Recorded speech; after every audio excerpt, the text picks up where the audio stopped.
Rabbi इश्रह ली सदरी वयस्सिर ली अमरी वहलुल उक़दतम मिन लिसानी यफ़क़हू क़ौली। अस्सलामु अलैकुम रहमतुल्लाहि व बरकातुहू। कैसे हैं आप सब? खैरियत से माशाल्लाह। Long time. समर वेकेशंस चल रही हैं? समर तो नहीं लग रहा किसी का? शहज़ादे हैं। मेरे लगते थे समर, कोई मसला नहीं। समर वाले अलग ही शहज़ादे होते हैं, सो इट्स ओके। तो इट्स बिन लॉन्ग माशाल्लाह। और मेरे ख्याल हज के बाद अब मुलाकात हो रही है आपसे। आई वाज़ ऑन हज, अल्हम्दुलिल्लाह। अल्लाह ताला कबूल करें। आप सब के लिए भी दुआ की थी जनरली, तो अल्लाह ताला आप सबको राहत दें, सुकून दें, इंशाल्लाह अपनी मुश्किलात आसान करें। जज़ाकल्लाह। सो बड़ा इम्पॉर्टेंट टॉपिक है और इसका एहसास मुझे स्पेशली हज पे हुआ कि नमाज जो है वो कितनी इम्पॉर्टेंट चीज़ है, कितनी इम्पॉर्टेंट चीज़ है लाइफ में। क्योंकि वहाँ जाके बंदा, आपको पता है कि एक अलग ईमान की कैफियत होती है। अगर आप में से कोई उम्रा पे गया है या हज पे इंशाल्लाह, तो उसे पता होगा। और वहाँ बंदा री एनर्जाइज होने के लिए ही जाता है। रेगुलर पढ़ता है नमाज, आपको पता है माशाल्लाह 5 नमाज़ें रेगुलर वहाँ पढ़नी पड़ती हैं। ऑफ कोर्स जाता है इसलिए बंदा। तो वहाँ जाके मुझे ज़्यादा एहसास हुआ कि वाकई यार इस चीज़ की तो बड़ी अहमियत है। जिस स्ट्रेस के माहौल में हम रह रहे हैं, जिस तरह के जहनी मसाइल खड़े हो चुके हैं, ठीक है ना, हमारे दौर में बहुत स्ट्रेस चल रहा है, हमारी रूटीन्स बहुत स्ट्रेसफुल हैं। और हम, अल्लाह माफ़ करे, फितने इतने ज़्यादा हैं, डिस्ट्रैक्शंस इतनी ज़्यादा हैं, ठीक है। तो ये तो बहुत रेलेवेंट चीज़ है, बहुत रेलेवेंट चीज़ है। मुझे वहाँ जाके एहसास हुआ, तो मैंने कहा वाई नॉट लेक्चर्स इस पे डिज़ाइन किए जाएँ, इस टॉपिक पे। तो अगर मुझसे को पूछे, देखें कि वो एक चीज़ बता दें जिस पे मैं वर्किंग करूं, वर्थ इट भी है वो चीज़, वर्किंग करने का मुझे फ़ायदा भी होगा, रिटर्न भी होगा, और मेरी उस चीज़ को ठीक करने से बहुत से मसाइल हल होना शुरू हो जाएंगे, तो मैं इंस्टेंटली कहूँगा नमाज। क्योंकि ये मैं नहीं कह रहा, एज ए साइकोलॉजिस्ट मैंने, आपको पता है, कई बार ये मेंशन किया है। अल्हम्दुलिल्लाह मैंने अपने शौक़ से साइकोलॉजी में डिग्री भी की, और अल्हम्दुलिल्लाह चूँकि इस्लाम पे मैं बात कर रहा हूँ काफ़ी अरसे से, तो एक ग्रुप है इस्लामिक साइकोलॉजिस्ट का, बड़ा प्रोफेशनल ग्रुप है व्हाट्सएप पे, जिसमें माशाल्लाह मुसलमान दुनिया के मायनाज साइकोलॉजिस्ट हैं, मलेशियन, इंडोनेशियन, बहुत माशाल्लाह बड़े बड़े नाम। मलिक बदरी फौत हो चुके हैं, लेकिन ये कि वो बहुत बड़ा नाम है, he is the father of Islamic psychology. तो ये जो पॉजिटिव साइकोलॉजी है ना, जो अभी नई फील्ड है, अगर आप में से किसी को पॉजिटिव साइकोलॉजी का पता है, बिल्कुल न्यू फील्ड है। पॉजिटिव साइकोलॉजी बेसिकली इसलिए बनी थी क्योंकि मार्टिन सेलिगमैन ये बानी है पॉजिटिव साइकोलॉजी का। इसने ये एक रिसर्च की कि जो क्लिनिकल साइकोलॉजी है ना, वो नेगेटिव साइड पे ज़्यादा है। यानी एक चीज़ होती है कि आप एक बंदे को बता देना उसका डिसऑर्डर क्या है नाम लेके, तो वो डिसऑर्डर उसे ना भी हो तो हो जाता है। नेगेटिव साइड है ये साइकोलॉजी की, ठीक है। जैसे आप मेरे पास कोई मसला लेकर आए, मैं आपको कहूँ जी आपको बायपोलर मेनिया डिसऑर्डर है। अब आप उसके सिम्टम्स पढ़ना शुरू कर देंगे, आपको वाकई बायपोलर हो जाएगा। यानी जब मैंने आपको बता दिया ना, तो मैंने आपकी आधी हिम्मत तोड़ दी, ठीक है। लेकिन जब वाकई मुझे श्योर है डायग्नोसिस कुछ है, तब तो बताना पड़ेगा। लेकिन थोड़ी सी बातें सुन के मैं कह दूं आपको ADHD है, अटेंशन डेफिसिट हाइपर डिसऑर्डर है, ठीक है। मैं आपको कह दूं आपको OCD है, आपको जो है ना बार बार हाथ धोते हैं आप, बार बार आपको कोई कंपल्शन होती है, आपको OCD, ऑब्सेसिव कंपल्सिव डिसऑर्डर। तो उसने यही कहा कि जो क्लिनिकल साइकोलॉजी ना, वो एक नेगेटिव चीज़ ढूंढती है, और वो नेगेटिव चीज़ इंसान को बताते हैं, और फिर वो नेगेटिव चीज़ को हल करने का सोचते हैं। तो why not tell them about their strengths, ठीक है। जैसे पॉजिटिव साइकोलॉजी की ये अप्रोच है, मैं आपको बताता हूँ। अगर कोई OCD पेशेंट आएगा ना मेरे पास, तो मैं उसे एज ए मुस्लिम साइकोलॉजिस्ट इस तरह काउंसल करूंगा, ऑल्दो OCD का भी सोल्यूशन बताऊंगा अगर उसे वाकई ही OCD है। ऐसा नहीं है कि OCD को इग्नोर कर दूंगा, लेकिन मैं उसको कोशिश ये करूंगा पॉजिटिव साइड पे ज़्यादा लाऊं। मैं उसे कहूँगा कि देखो, एज मुस्लिम, नॉन मुस्लिम तो ऐसे नहीं करेगा, लेकिन एज मुस्लिम मैं उसे ऐसे काउंसल करूंगा कि उसको कहूँगा अपनी नेमतें बताओ, मुझे क्या क्या दिया हुआ है अल्लाह ने तुम्हें, ठीक है ना। वो मुझे अपनी नेमतें गिनाना शुरू करेगा। मेरी फैमिली अच्छी है, मेरा ख्याल रखते हैं, मुझे पैसे मिल जाते हैं अच्छे, ठीक है, एज ए स्टूडेंट, और मेरी अम्मी बहुत अच्छी, जो भी उसकी नेमतें हैं वो सारी मैं उसे कहूँगा बताओ। उसके बाद हम उसे कहेंगे कि देखो अल्लाह ने तुम्हें इतना कुछ दिया, और उसके बदले अगर OCD दे दिया है तो क्या मसला है। हर इंसान की ज़िंदगी में कोई ना कोई मसला तो चलता है ना। तो अगर उसके बदले OCD थोड़ा सा तुम्हें है तो क्या मसला है। देखिए नबी सल्लल्लाहु अलैहि वसल्लम ने कहा कि मोमिन को कांटा भी नहीं चुभता, उसके गुनाह माफ़ होते। सोचें जिस बंदे को OCD है, वो स्ट्रगल कर रहा है OCD से, उसको सवाब मिलेगा कि नहीं मिलेगा? वो सब्र कर रहा है, स्ट्रगल कर रहा है, उसके गुनाह माफ़ होंगे कि नहीं होंगे? ठीक है, तो ये पॉजिटिव साइकोलॉजी का तरीका है काउंसल करने का, कि उसको एक्सेप्ट करा दो उसका मसला। क्योंकि मैं आपको बताऊं, कभी कभी मसला एक्सेप्ट करने से ना हल भी हो जाता है, और ये कई केस स्टडीज़ हैं इस पे कि ओसीडी पेशेंट्स को उनका मसला उनको रियलाइज़ करवाया गया तुम्हें ये है, ठीक है, एक्सेप्ट कर लो, एक्सेप्ट किया, हल हो गया। ये कई लोग हैं ऐसे, ठीक है। तो ये पॉजिटिव साइकोलॉजी का असल में पहलू ये है कि उस बंदे को उसके पॉजिटिव ट्रेट्स बताओ, होप पे बात करो, करेज पे बात करो, ठीक है ना। उसको ज़रा बताओ तुम्हारे अंदर स्ट्रेंथ कितनी रखी है अल्लाह ने, रेजिलियंस कितनी रखी है तुम्हारे अंदर, तुम्हारे पास नेमतें कितनी हैं। तो बहरहाल मुस्लिम जो इस्लामिक साइकोलॉजिस्ट है ना, ये शुरू से पॉजिटिव साइकोलॉजी पे हैं। उसका बानी तो अंग्रेज़ है, मार्टिन सेलिगमैन है, लेकिन आप इब्न अल कय्यम को पढ़ेंगे, 13वीं सदी के स्कॉलर हैं इमाम इब्न अल कय्यम, 13वीं सदी के स्कॉलर हैं, जब साइकोलॉजी थी ही नहीं। साइकोलॉजी आपको पता ना 18वीं सदी की ईजाद है, अगर आप हिस्ट्री ऑफ साइकोलॉजी पढ़ें तो उन्होंने 13वीं सदी में पॉजिटिव साइकोलॉजी की बातें की हैं, सारी नफ्सियात की, रूह की, कल्ब की, नफ्स की। ये इस्लाम में नफ्स क्या है, रूह क्या है, कल्ब क्या है, ठीक है, नफ्सियात क्या है, नफ्स अम्मारा क्या है, नफ्स लवामा क्या है, नफ्स मुतमइन्ना क्या है, ये इब्न अल कय्यम ने बहुत डिटेल लिखा हुआ है। और मैं आपको उनकी कुछ राइटिंग्स दिखाऊँ, आप हैरान रह जाएंगे कि ये आज बात कर रहे हैं ये सारी चीज़ें। और नबी सल्लल्लाहु अलैहि वसल्लम ने, ज़ाहिर है, पॉजिटिव साइकोलॉजी सारी उनके हदीस में नज़र आती है, ठीक है। तो नमाज जो है, इस पे उन साइकोलॉजिस्ट के हमें मैसेज आते हैं कि उन्होंने एक बंदे की नमाज ठीक करके उसके मसाइल हल किए, ओके, उसके जहनी मसाइल हल किए, और वो मैं आपको प्रूव करूँगा कैसे, ठीक है, इंशाल्लाह। लेकिन इसका ये हरगिज़ मतलब नहीं हम जहनी मसाइल का रद्द कर रहे हैं, ये बात ज़रा काबिल गौर है। देखें, जिस तरह कैंसर हो जाता है तो डॉक्टर ये नहीं कहता कि आप नमाज पढ़ें कैंसर ख़त्म हो जाएगा, वो इलाज भी करता है। इस तरह साइकोलॉजिस्ट ये नहीं कह सकता कि आप नमाज पढ़ें और मेडिसिन कोई ना लें, ठीक है। कोशिश पहले यही होती है कि नमाज के थ्रू इनकी चीज़ें काफ़ी हल हो जाएं। It is one of the ways to at least, देखें जैसे एक मसला 100 की स्पीड पे बढ़ रहा है, नमाज पहला तो मेरा बिलीफ है उसको ख़त्म कर देगी, नफ्सियाती मसले को, ठीक है। लेकिन अगर वो स्वीयर मसला है, लेट से उसको इनहेरिटेड कोई मसला आया हुआ है, क्योंकि कुछ डिसऑर्डर्स इनहेरिटेड भी आते हैं, ठीक है, एंग्जाइटी इनहेरिटेड है, स्किज़ोफ्रेनिया इनहेरिटेड है, ठीक है। तो मेरा ये बिलीफ है कि नमाज वो जो 100 की स्पीड पे चीज़ बढ़ी है ना, उसको 30 पे ले आएगी। इतना तो ज़रूर है, इतना तो ज़रूर है, ये मेरा बिलीफ है, मस्ट। बाकी मेडिसिन है, बाकी मेडिसिन भी उसको जारी कराई जाएगी, मेडिसिन ख़त्म नहीं कर देंगे, लेकिन डिपेंड करता है कि उसका किस लेवल पे डिसऑर्डर पहुंचा हुआ है, जो कि बहुत रेयर होता है। बड़े कम लोग होते हैं जिनका डिसऑर्डर उस लेवल पे पहुंचा होता है कि उन्हें मेडिसिन चाहिए होती है, ठीक है, साइकेट्रिस्ट फिर उन्हें मेडिसिन देता है, वो रेयर है बहुत। लेकिन एनीवे, तो ये मैं आपको बता रहा हूँ, कई मैसेजेस वहाँ ग्रुप पे आते हैं, सक्सेस स्टोरीज आती हैं उनकी कि हमने इस बंदे की नमाज ठीक कराई, इसे इस तरह कराई और इसके ये मसले हल होना शुरू हो गए। ओके, किस तरह इंशाल्लाह। अच्छा, सबसे पहले हम ये एक वीडियो देखेंगे। ये वीडियो 1970s की है, आजकल काफ़ी वायरल हुई। तो इस वीडियो में बेसिकली उन्होंने दिखाया कि दो भाई जिनको एक ज़ख्मी शेर का बच्चा मिला था, उसको पाला, बड़ा किया, और उसके बाद वाइल्ड लाइफ वाले ले गए। जब वो थोड़ा सा बड़ा हुआ, उन्होंने कहा कि अब ये ख़तरनाक है आपके लिए पालना, तो ज़ाहिर है इसको आप हमें दे दें। वाइल्ड लाइफ वाले उसे ले गए दूर अफ्रीकन जंगल में। ये लोग अमेरिका से चल के आए कि हमने उससे मिलना है। 2 साल बाद, 1.5-2 साल बाद इन्होंने ख्वाहिश जाहिर की कि ना आप हमें मिलवाएं। उन्होंने कहा जी कि आप इस तरह ना मिलें, नहीं थे आपको अभी वो चीर फाड़ देगा, रिस्क है बहुत बड़ा। इन्होंने कहा नहीं, हम रिस्क लेंगे। इन्होंने कहा वो हमें पहचान लेगा। बहरहाल वार्निंग मिली, लेकिन इन्होंने कहा कि नहीं, हम ये रिस्क लेना चाहते हैं। तो ज़रा वीडियो देखिएगा, 1970s की वीडियो, थोड़ा सा प्रिंट इसका पुराना है जी। इस तरह की ना और भी बड़ी वीडियोस मिलेंगी आपको।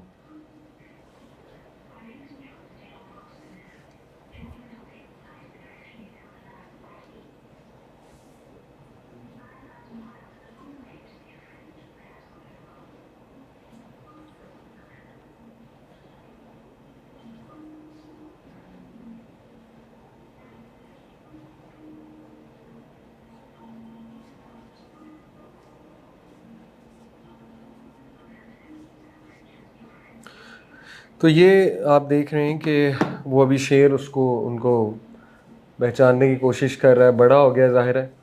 और वो थोड़े से नर्वस भी हैं कि वाकई अटैक ना कर दें, लेकिन ज़ाहिर है उन्होंने एक रिस्क लिया है कि इस शेर से हमें मिलना है। अब वो ऐसे ऐसे करीब आ रहा है तो ज़रा एक्साइटेड हो रहे हैं, उन्हें लग रहा है कि पहचान लेगा। बहरहाल ये सीन, इसमें बड़ी दिल की धड़कन उनकी तेज़ होगी, लेकिन उसने आते ही झपट्टा मार लिया। और आप देखें कि वो बाकायदा पहचान रहा है और उसको पता है ये कौन है, अटैक नहीं कर रहा। वो देखें गले मिल रहा है, वो किस तरह, ये देखें बड़ी नेचुरल रॉ वीडियो है, ठीक है ना। इस तरह की बड़ी हैं, animals reunited with their masters, आपको काफ़ी वीडियोज़ ही मिल जाए, लेकिन ये सबसे रॉ सबसे नेचुरल ये है क्योंकि इन लोगों ने रिस्क बहुत बड़ा लिया था कि नहीं वो हमें पहचान लेगा। इन लोगों को पूरा यकीन था कि वो, और वो बंदा हैरान हो रहा है वाइल्ड लाइफ वाला कि ये मैं क्या देख रहा हूँ, मतलब ये सीन। इनफैक्ट आपको पता है ये पहले लोग थे जिन्होंने इस तरह किया, इनको देख के फिर और बड़े लोगों ने इस तरह शेरों के साथ किया, and it actually paid of. कुछ के अगेंस्ट भी गई, कुछ ऐसी वीडियोस भी हैं शेर ने मार भी दिया, ठीक है। तो बहरहाल ये वीडियो देखें, मेरा दिखाने का मकसद ये है कि नमाज में एक मोटिवेशन कि हम नमाज क्यों पढ़ें। देखें एक दरिंदा जो है ना वो अपनी नेचर के ख़िलाफ़ जाके मालिक को पहचान रहा है। दरिंदा जो है ना उसकी नेचर में चीर फाड़ करना है, और अगर वो इन्हें खा जाता तो दरिंदे को आप ब्लेम नहीं कर सकते, ठीक है, क्योंकि उसकी नेचर में चीर फाड़ करना है, वो कार्निवोर है। अगर वो मार देता तो कोई केस ना होता वाइल्ड लाइफ वालों में कि उन वार्न किया था। तो देखें अल्लाह ताला भी कुरान में सूरह ज़ारियात में मिसाल देता है ना, वल आदियाति ज़बहा फलमूरियाति क़दहा, कि घोड़ों की रेस की कसम अल्लाह ने खाई है कि वो जिस तरह चिंगारी निकालते हैं जंग में, वो रेस करते हैं, हाँफते हैं, ठीक है, घोड़ों की मिसाल है। और फिर वो सारी मिसाल दे के अल्लाह ने कहा ना, इन्नल इंसाना लिरब्बिही लकनूद, बेशक इंसान अपने रब का नाशुक्रा है। क्योंकि घोड़ा जो है ना वो मालिक के लिए हाम भी रहा है, आगे जा रहा है, उसके तीर आ रहे हैं सामने, वो तीर भी खा रहा है, नेज़े भी खा रहा है, लेकिन उसको पता है कि मेरा मालिक ऊपर बैठा हुआ है और मैंने इसको आगे लेकर जाना है। तो ये जो शेर की वीडियो मेरे लिए बड़ी इंस्पिरेशनल है इस सेंस में कि देखें अल्लाह ताला हमें, शेर के बच्चे को तो 2 दिन, कितने दिन पाला होगा उन्हें, 2 महीने में भी पाला होगा, मे बी 6 महीने मैक्सिमम पाला होगा। उसको भी पता है मेरा मालिक कौन है, ठीक है, और वो अटैक नहीं कर रहा है। तो अल्लाह मुझे और आपको हमारे साथ इतना काइंड है, इतना काइंड है, इतना काइंड है अल्लाह, कि अगर आप इस पे सोचने लग जाएं तो मैं और आप तो शुक्र भी नहीं कर सकते अल्लाह का। यानी डेली हमें चांसेस देता है अल्लाह, हम डेली डिसोबीडियंस करते हैं अल्लाह की, अल्लाह हमें डेली चांसेस देता है, ठीक है। इतना लीनियंट है अल्लाह, इतना लीनियंट है, फरिश्तों को रोकता है हमारा गुनाह लिखने से। हदीस है, आपको पता है, जब कोई बंदा गुनाह करता है अल्लाह फरिश्तों कहता है 6 घंटे वेट करो, अभी नहीं लिखना, क्या आप तौबा कर ले। अल्लाह फरिश्तों को रोक रहा है, ठीक है, किरामुन कातिबीन को गुनाह लिखने से। फिर जब कोई बंदा बुराई का इरादा करता है अल्लाह रोक देता है फरिश्तों को, अभी ना लिखना। जब खुदा न खास्ता वो कर लेता है वो बुरा काम, तो अल्लाह कहता है एक लिखो, एक बुराई। और जब कुछ अच्छे काम का कोई इरादा करता है, इरादे भी अल्लाह कहता है लिख लो, 1 रिवॉर्ड। और जब वो अच्छा काम कर लेता है अल्लाह कहता है 10 से मल्टीप्लाई कर दो, 10 से मल्टीप्लाई करो, ठीक है। तो इतनी मोहब्बत, इतना जनरस, फिर आपको कितनी बीमारियों से अल्लाह ने बचाया हुआ है। आप लोग साइंस के स्टूडेंट्स यहाँ बैठे हुए हैं, अपना इम्यून सिस्टम स्टडी करें कभी, अपने ब्रेन को स्टडी करें कभी, अपने डीएनए को स्टडी करें, मतलब किस किस तरह अल्लाह आपकी हिफाजत कर रहा है आप सोच भी नहीं सकते, और किस किस मुसीबत से अल्लाह आपको बचा रहा है। और इतना दे रहा है अल्लाह आपको, इतना दे रहा है बिला वजह, मतलब आप मांग भी नहीं रहे, दे ही जा रहा है, ठीक है। तो एक हदीस आपको सुनाता हूँ अल्लाह की मोहब्बत में, क्योंकि देखें लव ऑफ अल्लाह, ये नमाज में जब तक नहीं है ना मोहब्बत अल्लाह से, तब तक आपकी नमाज में जान नहीं है। हाँ पढ़नी तो है, जो भी हो जाए पढ़नी तो है, छोड़ तो सकते नहीं, लेकिन जब तक वो लव का एलिमेंट नहीं है ना। अब लव किसी से 3 वजूहात से किया जाता है, ठीक है। एक इंसान की अगर मैं मिसाल लूँ, उसकी खूबसूरती, ये बहुत बड़ी थीम भी है मूवीज़ की, ज़ाहिर है खूबसूरती है तो लव हो जाता है। और लव एट फर्स्ट साइट क्या है, खूबसूरती तो है, ठीक है, किसी खूबसूरती की वजह से। और नंबर 2 उसकी अच्छाइयों की वजह से, उसके एट्रीब्यूट्स, कितना ऑनेस्ट है, कितना इंटेग्रिटी है इसमें, ठीक है ना, कमाल किरदार है। Number 3 the way they treat you, जिस तरह आपको ट्रीट करते हैं।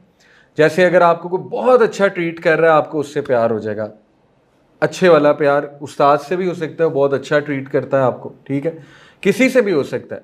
अब ये तीनों चीज़ें अल्लाह पे लगाएं। नंबर 1 खूबसूरती, अल्लाह ताला जब आप नमाज में खड़े होते हैं ना अल्लाह आपको देखता है।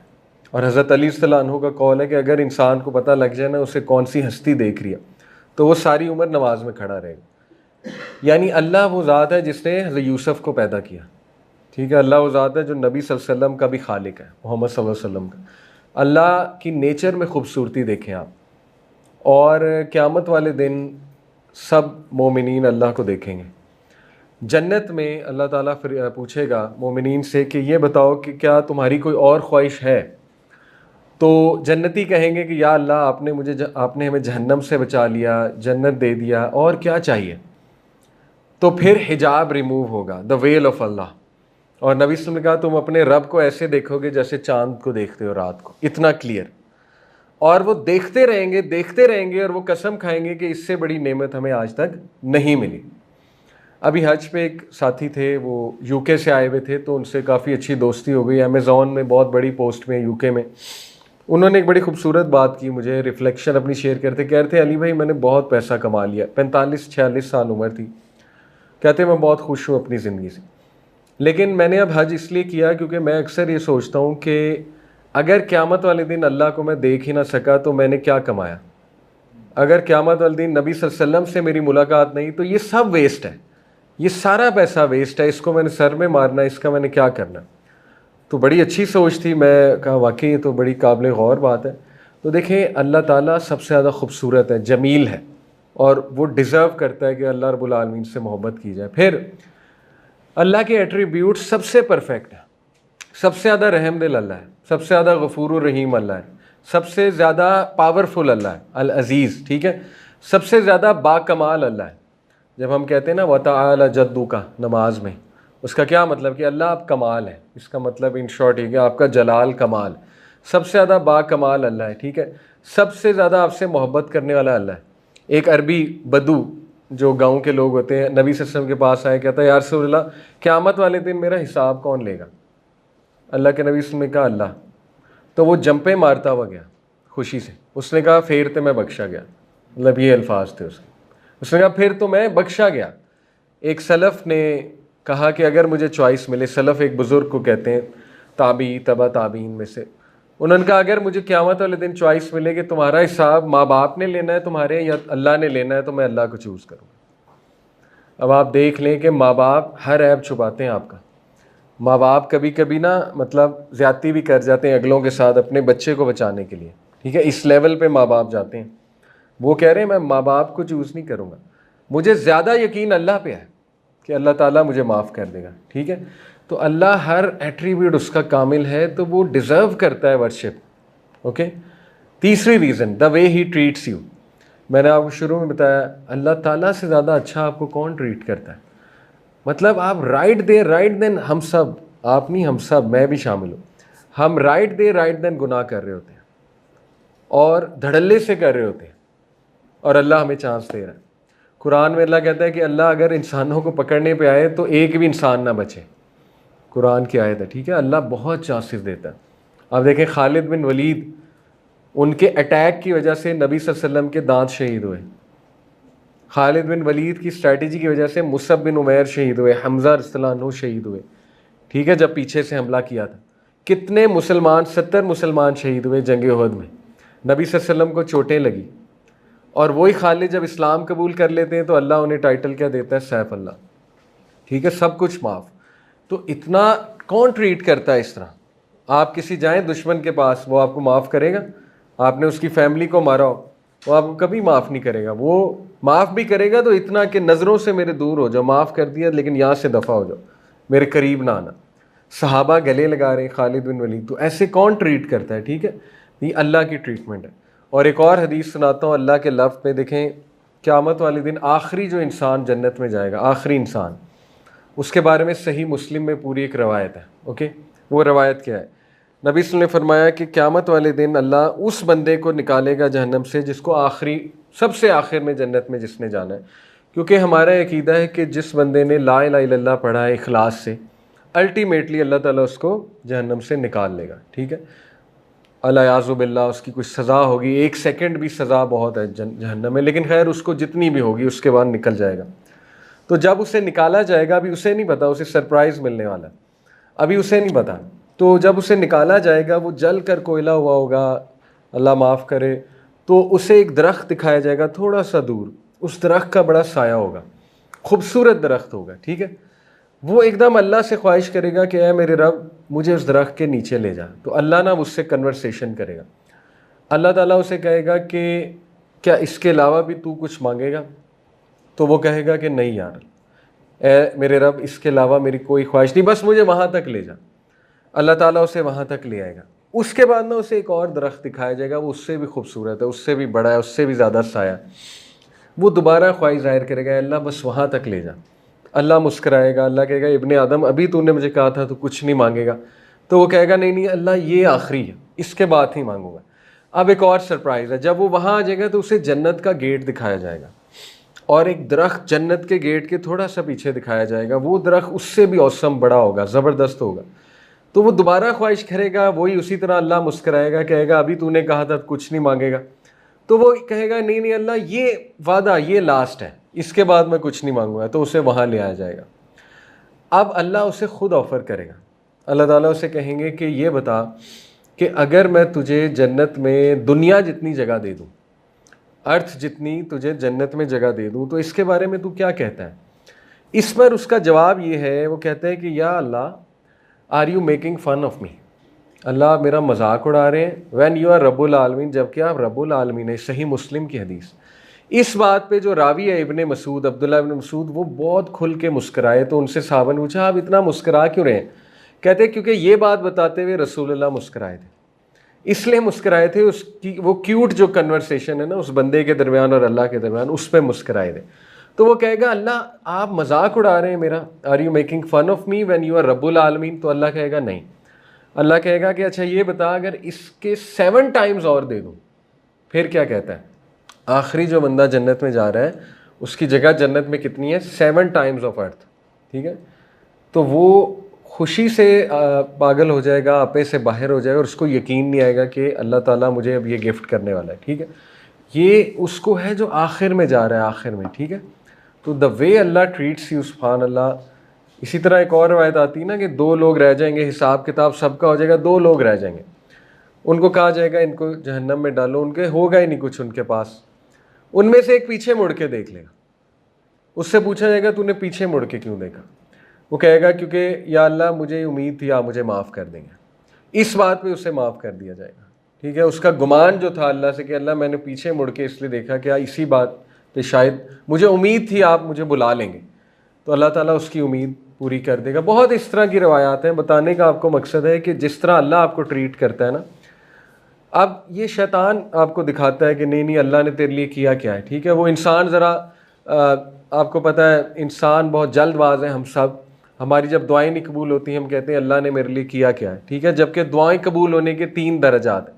सबसे निचला दर्जा उसी वक्त कबूल हो जाए, ये सबसे निचला है हदीस के मुताबिक। देखिए मैं आपको मिसाल देता हूँ, दुआ 3 तरह से कबूल होती है। या वो चीज़ उसी वक्त मिल जाती है, या उसके बदले को मुसीबत टल जाती है, ये दूसरा दर्जा है, या अल्लाह ताला उसको महफूज कर लेता है और क़यामत वाले दिन देता है। अब मैं आपको एक सिनेरियो देता हूँ। आप मेरे पास आते हैं, कहते सर मुझे गाड़ी चाहिए, होंडा सिटी चाहिए। मैं आपको चाबी पकड़ाता हूँ, ये लें। उसके बाद कहता हूँ 1 मिनट रुको, 3 साल बाद तुम पे प्रॉब्लम आने वाली है बहुत बड़ी, तुम्हारे पास 2 चॉइसेस हैं, ये गाड़ी ले लो या प्रॉब्लम अवॉइड करा लो। इंसान की नेचर है, इंसान क्या करेगा? प्रॉब्लम अवॉइड कराएगा, ठीक है। इंसान की नेचर है, इंसान सफरिंग अवॉइड कराना चाहता है। तो ये जो लोग कहते हैं ना मैंने दुआ की मेरा MBBS में एडमिशन हो जाए, नहीं हुआ लिहाजा अल्लाह नहीं है, लिहाजा अल्लाह मुझसे प्यार नहीं करता, 3 साल बाद पता लगेगा वो दुआ काम आई है, बहुत बड़े हादसे से अल्लाह ने बचा लिया है, ठीक है। ये दूसरा दर्जा है। तीसरा दर्जा दुनिया में पूरी नहीं हुई, लेकिन क़यामत वाले दिन अभी आप बाहर हबस में खड़े हो सकते हैं, 5 मिनट में जो है वो आपको लग पता जाना है कितने मराहिल आएंगे मैदान हशर में। पिच डार्कनेस आएगी, पसीना आएगा, सूरज करीब आया होगा, पता नहीं क्या क्या है वहाँ पे। 50,000 साल का दिन है। सोचें आप शदीद धूप में खड़े हैं मैदान हशर में, शदीद धूप में, प्यासे हैं, पसीने में शरबूर हैं, मिन्नतें कर रहे हैं फरिश्तों की कि ये ख़त्म कर दो ये अजाब, बस इवन जहन्नम में डाल दो, ये ख़त्म कर दो। ये भी कुछ लोग कहेंगे, ठीक है। ये हदीस में आता है कि वो अल्लाह से कहेंगे अल्लाह जहन्नम में डाल दे, यहाँ से निकाल दे। सोचें एकदम आप पे बादल का साया आ जाएगा, एकदम फरिश्ते अम्ब्रेला लेकर आ जाएंगे, सिर्फ आपको एक वो विजन कराने के लिए बता रहा हूँ। या एकदम से कोई ठंडी हवा आ जाएगी आप पे, आप हैरान हो जाएंगे ये क्या हुआ, ये कहाँ से आ गई। और फिर आपका जवाब मिलेगा कि ये जो तुमने दुआएं की थी ना, जो तुम कहते थे अल्लाह ने कबूल नहीं की, वो ये संभाल के रखी थी अल्लाह ने, ये आज के दिन के लिए संभाल के रखी। तो आप मुझे बताएं, तब बंदा शर्मिंदा होगा कि मैं अल्लाह को ब्लेम करता था, ठीक है, कि अल्लाह ने मेरी दुआएं नहीं कबूल की। तो हमारा बहुत शॉर्ट विजन है, बहुत शॉर्ट विजन है, ठीक है। दुआएं कभी रद्द नहीं होती, इम्पॉसिबल। जो बंदा अल्लाह को पुकारता है अल्लाह उसकी सुनता है, चाहे वो जितना मर्जी बड़ा गुनाहगार है, और हम सब गुनाहगार हैं, ठीक है। अल्लाह ताला उसकी दुआएं किसी ना किसी शक्ल में ज़रूर उसको रिटर्न करता है, ऐसा नहीं हो सकता। नबी सल्लल्लाहु अलैहि वसल्लम ने कहा योर लॉर्ड इज़ शाय, तुम्हारा रब हया वाला है। जब बंदा उसके आगे हाथ रखता है, हाथ फैलाता है, तो तुम्हारे रब को हया आती है कि वो खाली हाथ ना लुटाए। अल्लाह बहुत हया वाला है, ठीक है। तो ये मत समझें दुआएं नहीं कबूल हुई, ये शैतान आपको दिखाता है कि बस जी ये लो, अल्लाह ने तुम्हें दिया ही क्या है, ठीक है। फिर हमारी डेफिनेशन इतनी गलत है, हम रिस्क का कॉन्सेप्ट नहीं समझते। हो सकता है अल्लाह आपको कहीं और से कॉम्पनसेट कर रहा है, ठीक है। एक बंदा उसके पास बहुत दौलत है, औलाद नहीं है, लेकिन दौलत से कॉम्पनसेट किया हुआ अल्लाह ने। दौलत के थ्रू वो बड़ा कुछ कर सकता है, बच्चे अडॉप्ट कर सकता है, सवाब कमा सकता है, ऑर्फन्स अडॉप्ट कर सकता है, ऑर्फनेज बना सकता है, नबी सल्लल्लाहु अलैहि वसल्लम के यूं करीब हो सकता है जन्नत में। अल्लाह के नबी सल्लल्लाहु अलैहि वसल्लम का मैं और वो जो यतीम की कफालत करेगा वो यूं होंगे। कितनी बड़ी अपॉर्चुनिटी है। हो सकता है एक बंदे को माल नहीं दिया लेकिन औलाद है, नेक औलाद है, साले औलाद है, उसकी आंखों की ठंडक है, औलाद दे ही जा रहा है अल्लाह, ठीक है। तो इसलिए अल्लाह को हम जज करते हैं अपने मुताबिक कि मुझे ये नहीं मिला तो लिहाजा अल्लाह मुझसे प्यार नहीं करता। तो इस तरह जज नहीं करना चाहिए। अल्लाह ताला जो है वो हर हाल में बंदे को, लेकिन जो मुश्किलात आती हैं वो रिमाइंडर होता है बंदे के ऊपर कि वो करीब आ जाए अल्लाह के। देखें, अगर मुश्किलात ना है हम सब फ़िरौन बन जाएंगे। अगर आप पे मुश्किल नहीं होगी ना, कंफर्म बंदा फ़िरौन है, क्योंकि बंदे की नेचर में नाशुक्री है। तो मुश्किलात आती हैं कि ज़रा हम्बल हो जाएं, समझ जाएं, सीधे हो जाएं, अपनी डायरेक्शन ठीक कर लें, ठीक है ना। जैसे हज़रत अली सल्लल्लाहु अलैहि वसल्लम से पूछा गया कि कैसे पता लगेगा एक चीज़ आजमाइश है कि पनिशमेंट है। उन्होंने कहा अगर एक मुश्किल तुम्हें अल्लाह के करीब ला रही है तो आजमाइश है और अच्छी चीज़ है, और अगर तुम्हें उस मुश्किल से तुम अल्लाह से दूर हो रहे हो, मज़ीद नाराज़ हो रहे हो, तो फिर समझ जाओ पनिशमेंट है और फिर इस्तग़फ़ार करो बहुत ज़्यादा, ठीक है। तो इसलिए याद रखें अल्लाह ताला कभी भी अपने बंदों पे ज़्यादती नहीं करता। तो ये एक तमहीद मैंने बांधी टू नो कि हम क्यों नमाज़ पढ़ें। हमारे लिए यही काफ़ी है कि अल्लाह हमसे बहुत प्यार करता है, और जब वो हमें कॉल कर रहा है तो हमें जाना चाहिए।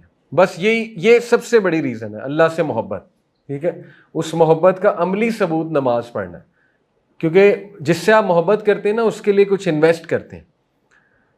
ऐसा नहीं होता है कि आप किसी से मोहब्बत कर रहे हैं और you are doing zero effort. देखिए ना, आप किसी से मोहब्बत करते हैं, वो आपको कहे यार ये काम ना करो, तो अमली सबूत क्या है, ना करो। आप फिर भी करी जाएं, फिर भी करी जाएं, तो वो मोहब्बत नहीं है, ठीक है। तो ये एक बात। दूसरा देखें, ये Christopher Reeves, he is the first Superman 1970s में। आयरॉनिकली इसको फॉलिज हो गया था, पैरालिसिस, ये घोड़े से गिर गया था, बहुत इसको रेयर स्पाइनल कॉर्ड इंजरी हो गई थी और ये सारी उम्र के लिए पैरालाइज हो गया था। तो ये बंदा क्रिस्टोफर रीव, पता नहीं इसको करोड़ों डॉलर मेरा ख्याल लगे इसकी सर्जरी पे उस टाइम में, और वो करोड़ों डॉलर लगने के बाद सिर्फ ये इस काबिल हुआ, फौत हो गया 52 साल में, इसकी डेथ हुई 2004 में।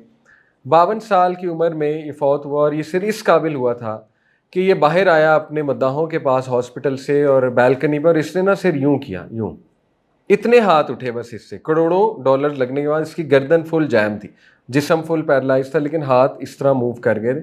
इसने जब यूं किया और उन्हें यूं तसल्ली दी कि मैं हील हो रहा हूँ, तो वो इतना शोर मचा, लोग इतने खुश हुए, ये भी बड़ा खुश था, ठीक है।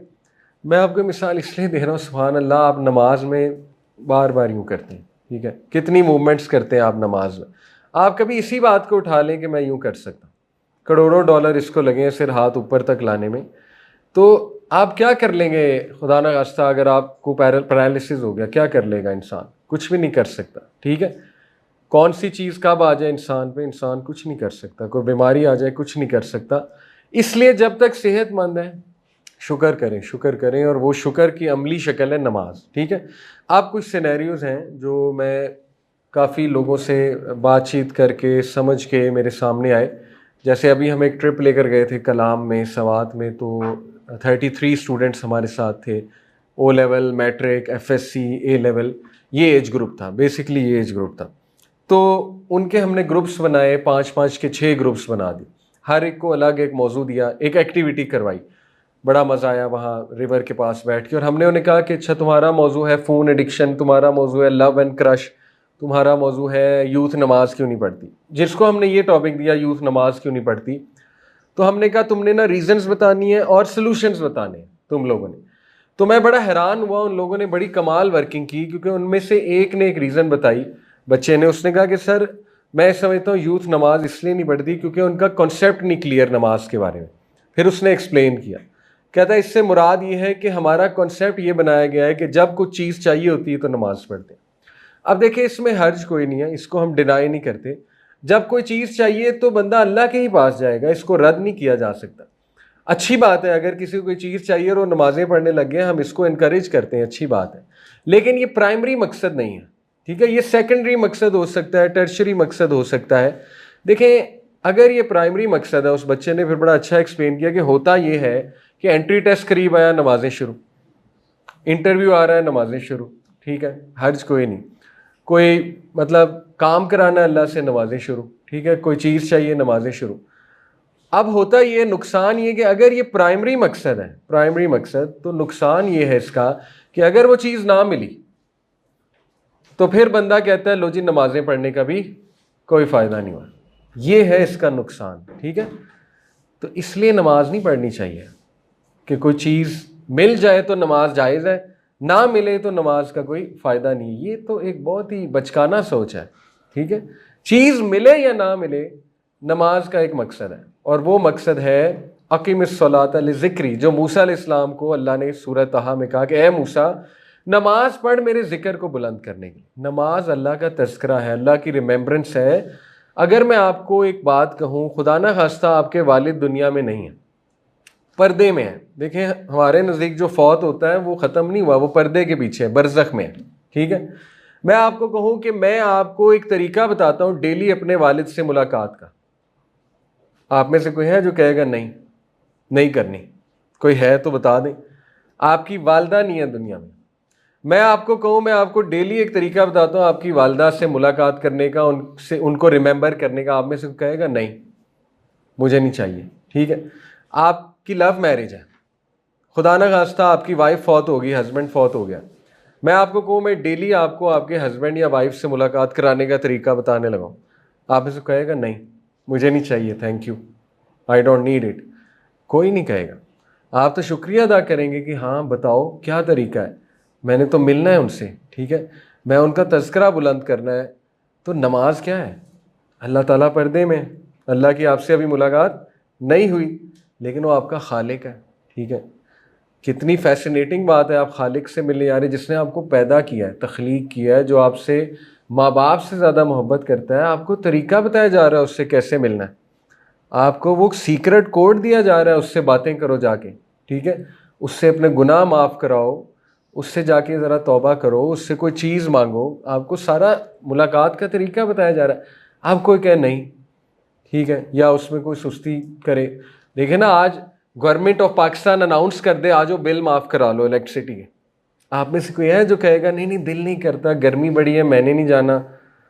आप फौरन जाएंगे, आप कहेंगे यार बिल माफ़ करा लो, इससे बड़ी ऑफर क्या है, छोड़ो गर्मी को, बिल माफ़ कराओ जाके। अल्लाह ताला डेली कह रहा है गुनाह माफ़ करा लो, आ जाओ गुनाह माफ़ करा लो, नमाज पढ़ लो। हम कहते नहीं नहीं फिर पढ़ेंगे, कोई नहीं गर्मी बड़ी है, ये है वो है, ठीक है ना, जो भी एक्सक्यूज़ेज़ होते हैं। तो कुछ एक्सक्यूज़ेज़ मैंने सामने रखे हैं यूथ से डिस्कशन करके, और ये मेरे भी थे। बस ये है कि मैं आपको बार बार कह रहा हूँ हम सब गुनाहगार हैं, अल्लाह माफ़ करे। तो पहला मिसाल के तौर पे जो कि बड़ी कॉमन है आजकल, एक बंदा ये सोचता है कि यार मैंने नमाज़ पढ़ के क्या करना जबकि मैं कांस्टेंट हराम में हूँ। ये एक वसवसा हो सकता है, ठीक है, मैं तो कांस्टेंट हराम रिलेशन में, मैंने नमाज़ पढ़ के क्या करना। जैसे बाकायदा किसी ने मुझे कहा कि अली भाई मैं तो नापाक हूँ, मैं नमाज क्या पढ़ के करना, मैं तो नापाकी की हालत में हूँ, ठीक है ना, हराम रिलेशन है, नापाकी है ऑब्वियसली, चलो इतना तो एक्नॉलेज को करता है ना कि नापाक है।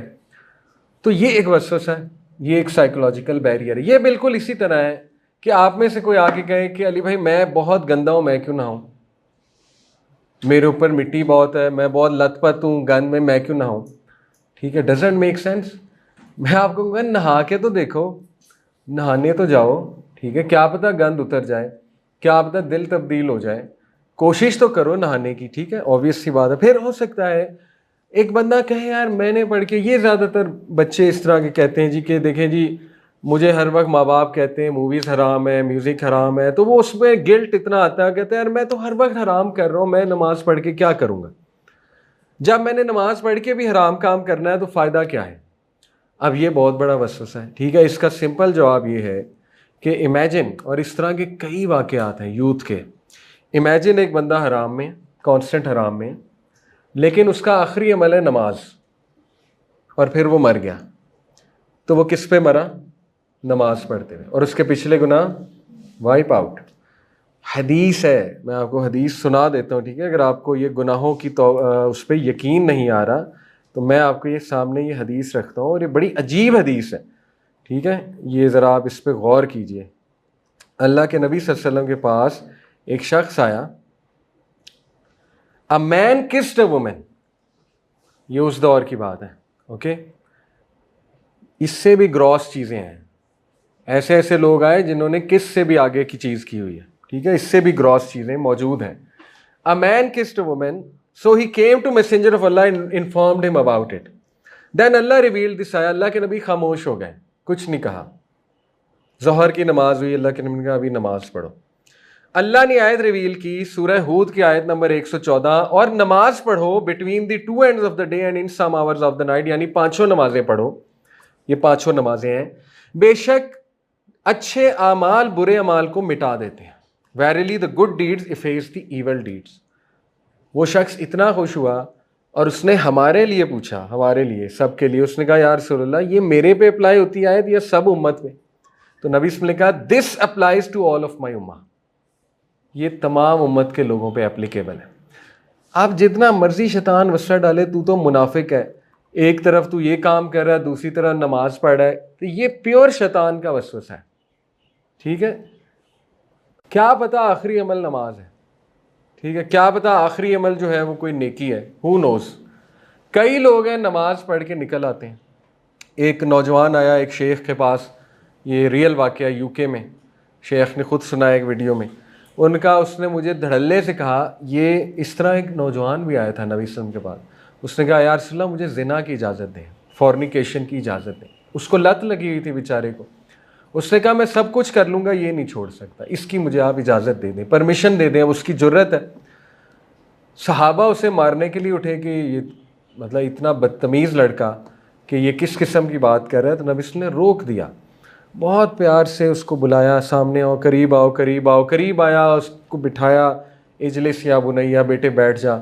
उसको बड़े प्यार से गोडे जोड़े उसके साथ, उसको समझाया कि बेटा ये बताओ कि अगर आपकी वालदा के साथ कोई ये ख्वाहिश जाहिर करता है आपको कैसा लगेगा? उसने कहा बहुत बुरा। आपकी खाला के साथ कोई ख्वाहिश जाहिर करता है कैसा लगेगा? उसने कहा बुरा। बहन के साथ बुरा। अब ये सारी बातें एक्सप्लेन करके नबी सल्लल्लाहु अलैहि वसल्लम ने कहा तो जिसके साथ आप करोगे वो किसी की माँ है, किसी की खाला है, किसी की बहन है, तो आपको क्या लगता है इसके बारे में? उसने कहा बहुत बुरा काम है। तो नबी ने कहा इसलिए छोड़ दो।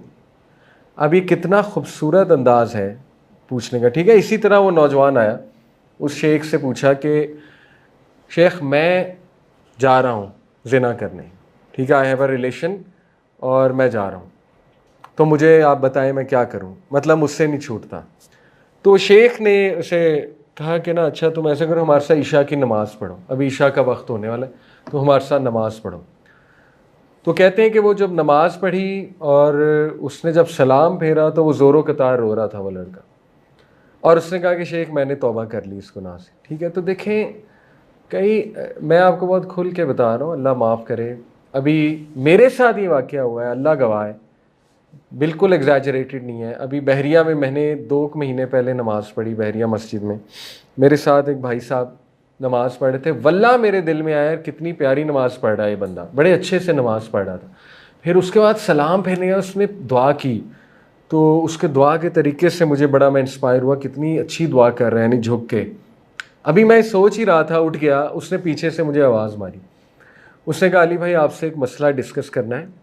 होगा 40s में होगा, 41 मे बी 38 39 40।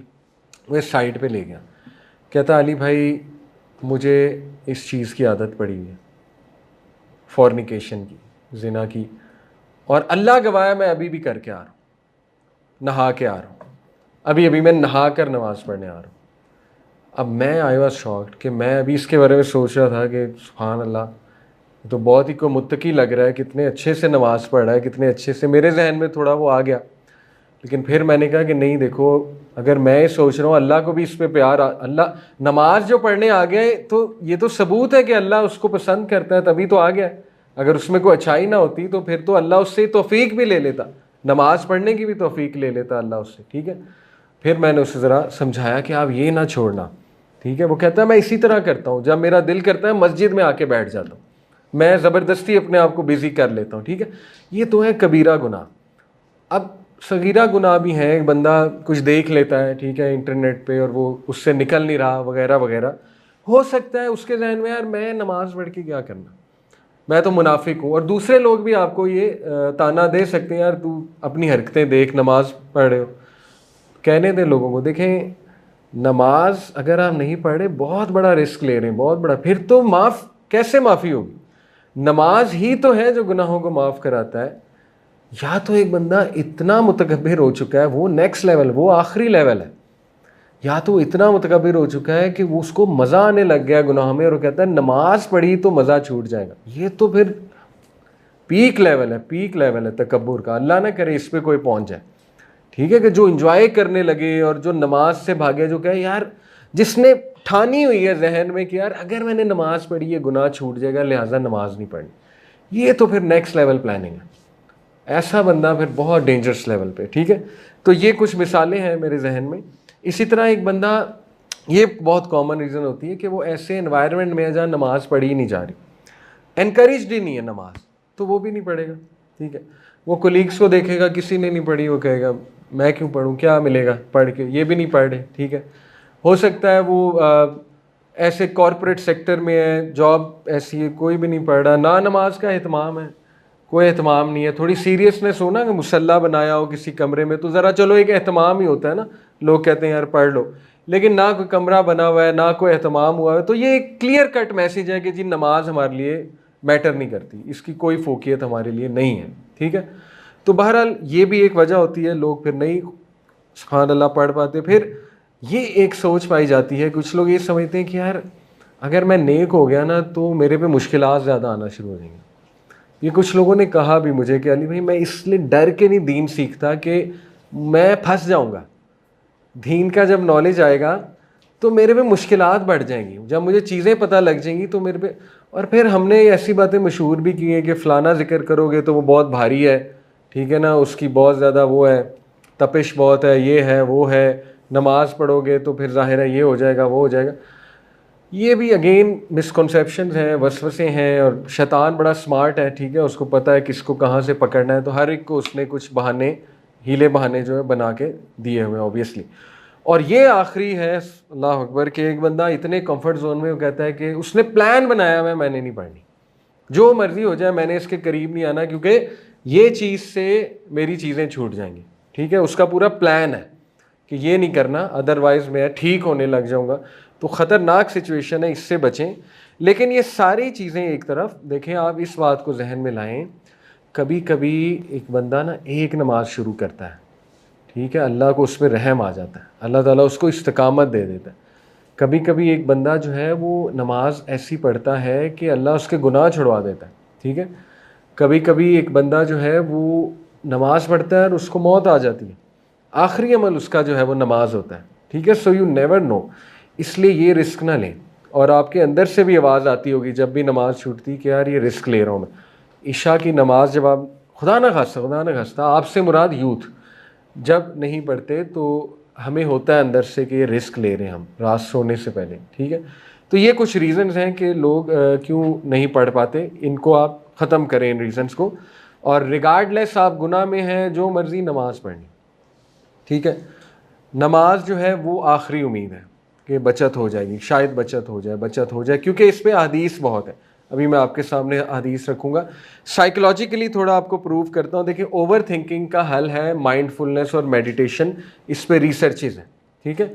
ओवर थिंकिंग होता है कि उस प्रॉब्लम के बारे में सोचना जो अभी अराइज भी नहीं हुई, या लोगों को माजी पे ओवर थिंकिंग होती है या मुस्तकबिल, और बहुत होती है, मेरा क्या बनेगा, जॉब लगेगी नहीं लगेगी, रिश्ता होगा नहीं होगा, वगैरह वगैरह। ओवर थिंकिंग बहुत कॉमन है। तो ओवर थिंकिंग पे रिसर्चेज हैं। डिफ़ॉल्ट मोड नेटवर्क आपके ब्रेन के कुछ एरियाज हैं, सेरिबेलम में, सेरिब्रम में, ब्रेन स्टेम में, उनको मिल के डिफ़ॉल्ट मोड नेटवर्क बनता है। ये जो ब्लू में हाईलाइटेड है, MRI के कलर्स हैं ये, ठीक है। तो जब आप कुछ नहीं कर रहे होते ना, डिफ़ॉल्ट मोड नेटवर्क ऑन होता है। जब आप बिल्कुल फ्री बैठे हुए ना, वो ऑन हो जाता है। तो जब वो ऑन होता है तो ओवर थिंकिंग होती है। ये ओवर थिंकिंग के रीजन्स हैं, ये जो ऑरेंज कलर के आपको नज़र आ रहे हैं, ठीक है। अब ये 3 रिसर्चेज हैं। नंबर 1 है ब्रूअर की। ब्रूअर और इसकी टीम जो है, इसने 2011 में एक रिसर्च की कि इन्होंने 2 ग्रुप्स लिए। एक ग्रुप को 8 वीक्स मेडिटेशन कराई। मेडिटेशन से यहाँ मुराद है योगा। योगा में क्या होता है कि आप बस बैठ जाते हैं, गहरे सांस लेते हैं, वो कहते हैं यूनिवर्स की एनर्जी कैप्चर करो, गहरे सांस लो, सांस बाहर निकालो, या बिल्कुल खामोश बैठ जाओ, अपनी आंखें बंद कर लो, ठीक है ना, और माइंड को रिलैक्स करो। तो ये वाली मेडिटेशन उन्होंने 8 वीक एक ग्रुप को करवाई, दूसरे को नहीं। दूसरे को आप नॉर्मल लाइफ गुजारें। 8 वीक्स बाद उन्होंने दोनों ग्रुप्स के ब्रेन स्कैन किए। तो ये उस ग्रुप का ब्रेन स्कैन है उनमें से एक का, जिसने मेडिटेशन की हुई थी, और इसके डिफ़ॉल्ट मोड नेटवर्क देखें कितना ऑफ है। और काफ़ी लोगों की सबका ऑफ आया, ऑलमोस्ट ऑफ, विच मीन्स कि उनकी ओवर थिंकिंग कंट्रोल हो गई, ठीक है, मेडिटेशन से। इससे भी ग्राउंड ब्रेकिंग रिसर्च नमाज के ऊपर भी है, वो अभी मेरे पास है नहीं स्लाइड्स में, मैं इंशाल्लाह उनको मिस फातिमा को शेयर कर दूंगा। नमाज के ऊपर रिसर्च हुई है, और नमाज के जो ब्रेन के ऊपर असरात हैं उस पर रिसर्च हुई है, ज़िक्र के ऊपर रिसर्च हुई है, ठीक है। तो नमाज और ज़िक्र आपको फोकस करता है, माइंडफुलनेस लेकर आता है, और आपकी ओवर थिंकिंग कंट्रोल कराता है। ये पहला फ़ायदा, ठीक है। दूसरा, ये एक रिसर्च है फ्रेडरिक्सन की और उसकी टीम की 2008 की। सेम 8 वीक तक, ये एक्स एक्सिस पे वीक, वाई एक्सिस पे पॉजिटिव इमोशन के कुछ पॉइंट्स। 8 वीक्स तक उन्होंने दोनों ग्रुप्स को मेडिटेशन कराई। उसके बाद ये मेडिटेशन वाला ग्रुप, ये सॉलिड लाइन है और डॉटेड लाइन नॉन मेडिटेशन है, ठीक है। आप क्लियरली देख सकते हैं 8 वीक बाद मेडिटेशन वाले ग्रुप के पॉजिटिव इमोशन बहुत ऊपर है। शुरू कहाँ से थे, 2.6 से 2.9 से भी ऊपर चले गए वीक 7 में, ठीक है। पॉजिटिव इमोशंस क्या होते हैं, ग्रैटिट्यूड, जॉय, हैप्पीनेस, ठीक है, करेज, होप, ऑप्टिमिज्म, ये सब पॉजिटिव इमोशंस हैं। तो दूसरे ग्रुप के डाउन चले गए, शुरू कहाँ से थे 2.8, डाउन चले गए। अब ये इन्होंने फाइंड आउट कैसे किया होगा, कुछ सवाल से, आपकी लाइफ कैसी है। दूसरे ग्रुप के बहुत अच्छे आंसर थे, मेडिटेशन बहुत ज़बरदस्त, मैं बहुत खुश हूँ, सब कुछ ठीक है, सब बेहतर हो जाएगा, ठीक है, समझ रहे। इससे अंदाज़ा लगाया उनके पॉजिटिव इमोशंस कैसे हैं। तो ये भी बहुत ग्राउंड ब्रेकिंग रिसर्च है कि जो लोग ज़िक्र, नमाज, मेडिटेशन करते हैं वो जनरली पॉजिटिव लोग होते हैं, ठीक है, उनके पॉजिटिव इमोशंस हाई होते हैं।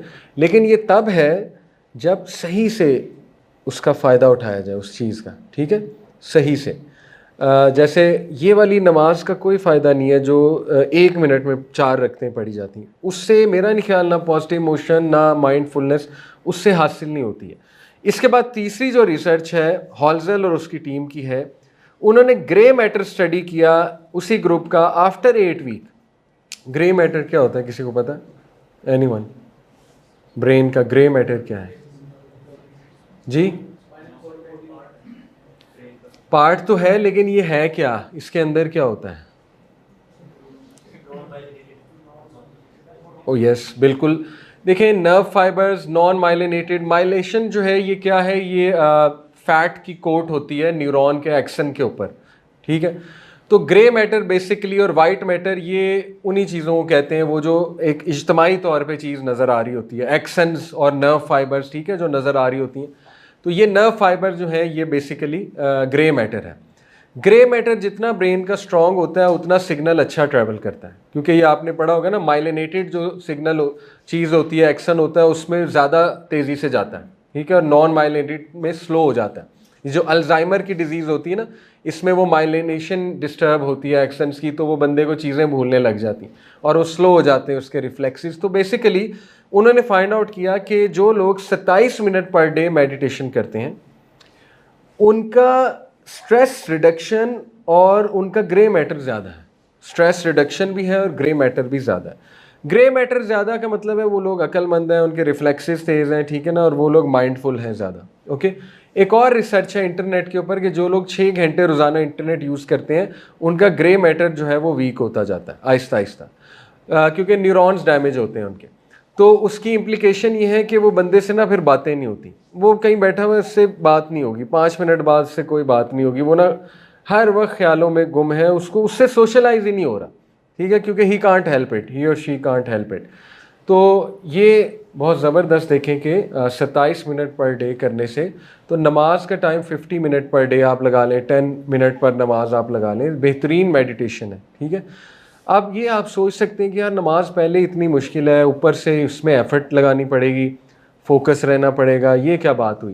तो देखें, अगर आप में से कोई जिम जाता है, फिट रहना चाहता है, तो उसको ये पता है कि जब तक एंगल्स मेरे ठीक नहीं होंगे, मैं जितना मर्जी जिम लगा लूँ तो मेरे मसल्स को फबल के उल्टा आप बॉडी ख़राब कर लेंगे अगर आपके एंगल्स नहीं ठीक। अगर आप में से कोई जिम गया है, ठीक है, आप ट्रेनर भी हायर करते हैं एंगल्स ठीक करने के लिए, तो आपको यकीन है कि भाई 1 घंटा फोकस से जिम लगा लो, इसका रिटर्न बहुत कमाल है।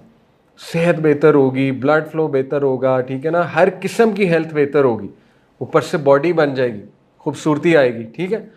तो ये क्यों नहीं हम सोचते कि नमाज में यार लगा लो 1 घंटा दिन का, मेहनत कर लो, फोकस कर लो, रेजिस्ट कर लो थॉट्स को, ज़रा मेहनत करो नमाज के ऊपर, एंगल्स ठीक करो नमाज के। ये क्यों नहीं हम सोचते कि उसके क्या फ़ायदे होंगे, ठीक है, उसके फ़ायदे अभी हम इंशाल्लाह आगे लाते हैं। तो बहरहाल ये कुछ बेनिफिट्स हैं, और ये बेनिफिट अल्लाह ने बताया, अल्लाह बिज़िक्रिल्लाह तत्मइन्नुल क़ुलूब, बेशक अल्लाह के ज़िक्र में इत्मीनान है। ये एक मैंने जैसे कहा था ना, इस तरह की चीज़ें इस ग्रुप पे आती रहती। तो इन्होंने बड़ी खूबसूरत बात की, डॉक्टर जॉन सलीवन, जो कि मुसलमान हो गए थे, साइकोलॉजिस्ट थे बहुत बड़े, इन्होंने इन्फॉर्म किया कि जब भी इनके पास कोई मुस्लिम क्लाइंट आता है काउंसलिंग के लिए, वो उससे पहला सवाल पूछते हैं, तुम नमाज़ पढ़ते हो कि नहीं पढ़ते। अगर वो कहता है यस, तो फिर वो उसे कहते हैं, मैं कहता था वज़ू करो, इकट्ठे नमाज़ पढ़ते। तो 2 रकत कहते हैं मैं पहले के साथ इकट्ठे पढ़ता था, और उसके बाद हम इकट्ठे दुआ करते थे कि या अल्लाह इसको हील कर दे, क्योंकि हीलिंग अल्लाह की तरफ से। तो कहते थे ये बहुत मुफीद और इसके बहुत ज़बरदस्त जो है वो मेरे पास रिज़ल्ट्स आए, ठीक है। ये कहते थे मैं उसे खुद पढ़ाता था। तो ये लोगों के तजर्बे हैं इसके ऊपर। इकिगाई का पता आपको, ये जापानीज़ कॉन्सेप्ट्स हैं, 5 जापानीज़ लाइफ चेंजिंग कॉन्सेप्ट। इस पर बहुत आजकल इंस्टा पे पोस्टें आ रही हैं, बात हो रही है, कॉरपोरेट पे लगते हैं ये, ठीक है। इकिगाई है व्हाट्स योर पर्पस। जापानीज़ जो 5 प्रिंसिपल्स हैं उनमें से मैं 3 आपके सामने रखूँगा सक्सेस के, ठीक है, क्योंकि ये बहुत आजकल कॉमन है ये चीज़ें, इकिगाई। तो इकिगाई का मतलब है व्हाट्स योर पर्पस। और अगर आप सोचें कि जिस बंदे को उसका पर्पस पता लग जाए और उसके हर काम में पर्पस ऐड हो जाए, तो उसकी ज़िंदगी बहुत खूबसूरत बन जाती है, ठीक है। जैसे हम कहते हैं एक डॉक्टर है, वो आईसीयू में उसकी ड्यूटी है। अब आईसीयू में डिप्रेशन है बहुत ज़्यादा, मैं और आप 5 दिन आईसीयू में नहीं गुजार सकते, ठीक है, हम डिप्रेस हो जाएंगे। एक डॉक्टर की ड्यूटी आईसीयू में, तो उसको मोटिवेशन इस तरह से मिलती है कि वो उसको एक मकसद देता है वहाँ रहने को, कि यार अपार्ट फ्रॉम सैलरी अल्लाह की मखलूक की खिदमत हो रही है, ठीक है, और ये मेरे आखिरत के लिए मुझे बहुत फ़ायदा चीज़ देगी। तो इससे इकिगाई ऐड हो गया। अब देखिए, नमाज वो चीज़ है, जो बंदा जितना मर्ज़ी वर्थलेस फील करे दुनिया के सामने, लेट से वो लूज़र है, हर चीज़ में वो लूज़र है, हर चीज़ में वो फेलियर है, लेकिन जब वो नमाज में खड़ा होगा तो नमाज उसे एक मकसद दे रही है कि चल दुनिया तो गई, कम अज़ कम मैं आखिरत तो बचा रहा हूँ ना अपनी नमाज के थ्रू। दुनिया में जो मर्ज़ी हो रहा है, लेकिन कम अज़ कम एक मकसद है, अल्लाह के सामने तो जा रहा हूँ ना। तो इकिगाई नमाज देती है आपको, बहुत खूबसूरत, ठीक है, ये चीज़ है। उसके बाद काइज़न एक प्रिंसिपल है। काइज़न कहते हैं कॉन्टीन्यूस इम्प्रूवमेंट को, छोटी छोटी चेंजेस और कॉन्टीन्यूस इम्प्रूवमेंट, ओके, ये कंपनीज लगवाती हैं। अब काइज़न नमाज आपको कैसे कर रही है, देखिए नमाज आप में कॉन्टीन्यूस इम्प्रूवमेंट ला रही है। इंसान भूल जाता है, स्ट्रेस आ जाता है, इंसान जो है ना डिमोटिवेट हो जाता है, इंसान अपना मकसद भूल जाता है। नमाज कॉन्टीन्यूस आपको रिवीजन करवा रही है, कॉन्टीन्यूस रिवीजन। जब नमाज में आप अल्हम्दुलिल्लाह रब्बिल आलमीन कहते हैं, ये ग्रैटिट्यूड की प्रैक्टिस है, शुक्र की। क्यों? आप जहन में ये लाया करें, अल्लाह जो भी मेरी लाइफ में चल रहा है अल्हम्दुलिल्लाह रब्बिल आलमीन, तमाम तारीफ़ें आपके लिए। सोचें ग्रैटिट्यूड की प्रैक्टिस हो रही है, ठीक है। फिर जब आप कहते हैं इहदिनस सिरातल मुस्तकीम, आप इतनी प्यारी दुआ कर रहे हैं, आप अल्लाह को कह रहे हैं कि अल्लाह मैं फूल हूँ, मुझे नहीं पता क्या सही है क्या गलत है, बट आई बेग यू, मैं आपसे मिन्नत तरला करता हूँ वो इस सिरात मुस्तकीम पे चला। देखें कॉन्टीन्यूस इंप्रूवमेंट हो रही है। फिर आप कहते हैं सिरातल लज़ीना अनअमता अलैहिम, इतनी बड़ी आप दुआ कर रहे हैं, कभी सोचें आप अल्लाह को पता है क्या कह रहे हैं, अल्लाह उन लोगों के रस्ते जिन पर तेरा इनाम हुआ। वो इनाम क्या है? हज़रत इब्राहीम, हज़रत मरियम, हज़रत हाजरा, हज़रत खदीजा, हज़रत मोहम्मद सल्लल्लाहु अलैहि वसल्लम, हज़रत इस्माइल, हज़रत यूसुफ, हज़रत याकूब, हज़रत मूसा, हज़रत ईसा वगैरह। उन सब पे क्या इनाम था? नंबर 1, अल्लाह ने उन्हें प्योर लाइफ दी, हयातन तय्यबा। नंबर 2, अल्लाह ने उन्हें हिदायत दी। नंबर 3, अल्लाह ने उनकी नस्लें संवार दी। नस्लें, इब्राहीम सलाम की नस्ल से कितने अम्बिया हैं। हाजरा अलैहिस्सलाम का तज़किरा, ठीक है, मरियम अलैहिस्सलाम का तज़किरा। जब आप लोग नमाज में मुसल्ले पे खड़े हैं तो आप अल्लाह से नेक्स्ट लेवल चीज़ मांग रहे हैं, अल्लाह वही इनामात, उनको आपने सब्र दिया मुझे भी दे, उनको आपने अल्लाह इज़्ज़त दी मुझे भी दे, ठीक है, अल्लाह आपने उन पर इनामात किए, वही इनामात मुझे चाहिए। इतनी बड़ी चीज़ मांग रहे हैं। वो ये चीज़ें तो पीछे रह गई, अल्लाह जॉब दे दे, अल्लाह ससुराल ने तंग किया हुआ है, अल्लाह शौहर ने नाक में, ये तो पीछे रह गई, बहुत पीछे रह गई, ठीक है। आप नेक्स्ट लेवल चीज़ आप अल्लाह से कह रहे हैं अल्लाह मेरी 7 नस्लें संवार दे। आप अल्लाह से कह रहे हैं अल्लाह मेरे जाने के बाद मेरी औलाद को, हज़रत इब्राहीम की सारी दुआएं इसमें आ गई हैं, सिरातल लज़ीना अनअमता अलैहिम। क्या क्या दुआएं हज़रत इब्राहीम ने की हुई हैं, कभी सोचें। नबी सल्लल्लाहु अलैहि वसल्लम की सारी दुआएं इसमें आ गई हैं, इहदिनस सिरातल मुस्तकीम, सिरातल लज़ीना अनअमता अलैहिम में, ठीक है। तो इतनी कॉन्टीन्यूस इंप्रूवमेंट, इतनी continuous improvement, daily daily daily. नमाज आपकी एरोगेंस ख़त्म कर रही है। जितना मर्जी बंदा आकड़ में है, ठीक है, सूटेड बूटेड जेल लगाई हुई है, सजदा करता है सारी आकड़ निकल जाती है, ठीक है। नमाज जो पढ़ता है वो आकड़ में रह ही नहीं सकता। नेल पॉलिश उतारनी पड़ेगी नमाज पढ़ने के लिए, पर्दे की प्रैक्टिस है, ठीक है, और हया की प्रैक्टिस है। टू बी ऑनेस्ट, आप लोगों को जो है वो आकड़ निकालनी पड़ेगी। सजदा करते, वुज़ू करते हुए आपको बड़ा हम्बल बन के जाना होगा, बाजू ऊपर करने पड़ेंगे, सिलवटें पड़ जाएंगी। इतनी कॉन्टीन्यूस इम्प्रूवमेंट, ठीक है, सारी आकड़ निकाल रहा है नमाज। तो ये इस जैसी चीज़ नहीं है नमाज जैसी, मैं आपको बता रहा हूँ। आप देखेंगे, मार्क माई वर्ड्स, गोरे नमाज पढ़ेंगे 2-3 साल में, आप देखेंगे, और हम महरूम होंगे, अल्लाह रिप्लेस करेगा। उस साइकोलॉजी के थ्रू वो इस तरफ आ रहे हैं कि ये नमाज से बेहतरीन चीज़ कोई नहीं है, ठीक है। तो आप ये देखेंगे, मार्क माई वर्ड्स, के उनमें नमाज कॉमन हो जाएगी नॉन मुस्लिम्स में, ठीक है। तो ये हो भी रहा है, बहुत से वो लोग इस्लाम कबूल कर रहे हैं। तो इतनी कॉन्टीन्यूस इंप्रूवमेंट है इसमें, ठीक है। और भी बड़ी चीज़ें हैं, और भी बड़ी चीज़ें हैं इसमें। सेहत की कॉन्टीन्यूस इंप्रूवमेंट है, इसके जो पोस्चर्स हैं उनमें कॉन्टीन्यूस इंप्रूवमेंट हो रही सेहत की। अगला है शूहारी, ये 3 वर्ड्स हैं, इससे मुराद है लर्निंग एंड मास्टरी। लर्न करते जाओ, मास्टर करते जाओ। नमाज से बेहतरीन मास्टरी किसी भी चीज़ की नहीं हो सकती। कैसे? आपने स्ट्रेस मैनेजमेंट करनी है, नमाज अच्छे से पढ़ें, you will master stress management. आपने एंगर मैनेजमेंट करनी है, नमाज सही से पढ़ें, 2 नंबर नमाज नहीं, सही से नमाज पढ़ें, जो मैं आगे कुछ बताऊंगा, आप एंगर मैनेजमेंट मास्टर कर लेंगे। आपने सेल्फ कंट्रोल मास्टर करना है कि मेरे अंदर सेल्फ कंट्रोल आ जाए, ठीक है ना, मैं गुनाहों से बच जाऊं। नमाज सही से पढ़ें, आप में सेल्फ कंट्रोल आएगा। अल्लाह का वादा, इन्नस सलाता तन्हा अनिल फ़ाहशाई वल मुनकर, बेशक नमाज बुरे और फोहश कामों से बचाती है। आप सेल्फ कंट्रोल मास्टर करेंगे। आपने लेट से बरकत को मास्टर करना है कि मेरी लाइफ में बरकत आ जाए, नमाज पढ़ें, बरकत आना शुरू हो जाएगी। आपने टाइम मैनेजमेंट को मास्टर करना है, नमाज पढ़ना शुरू कर दें। अपनी नमाज तकबीर उला के साथ कर लें, मर्दों को कह रहा हूँ। जब मस्जिद में नमाज का टाइम है, मस्जिद में जाएं।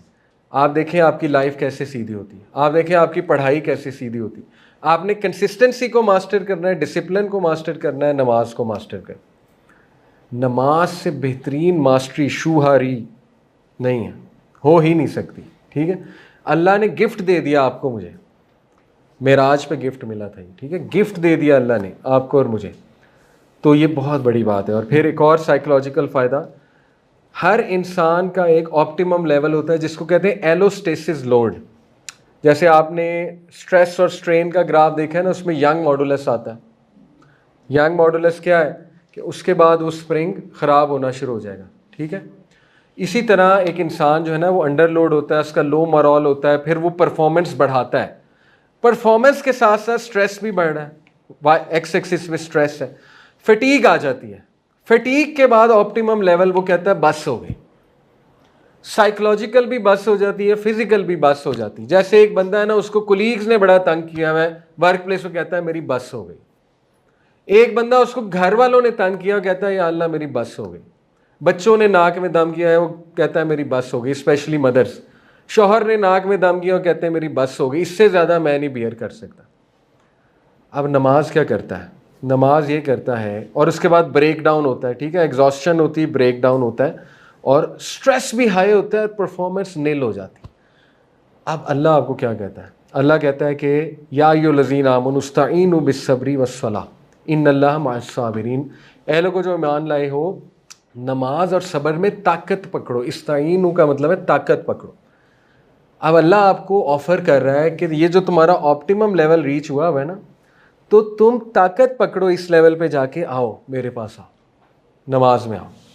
यकीन करें, आपको कुलीग कोई तंग कर रहा है ना, आप अच्छे से नमाज पढ़ें, आप देखें आपका स्ट्रेस लेवल डिक्रीज़ होगा। आप पे को फाइनेंशियल बर्डन आया हुआ है, आप परेशान है, या अल्लाह ये क्या हो गया, मेरा क्या बनेगा, अच्छे से नमाज पढ़ें, आप देखें ऑप्टिमम लेवल आपका इंक्रीज़ होगा।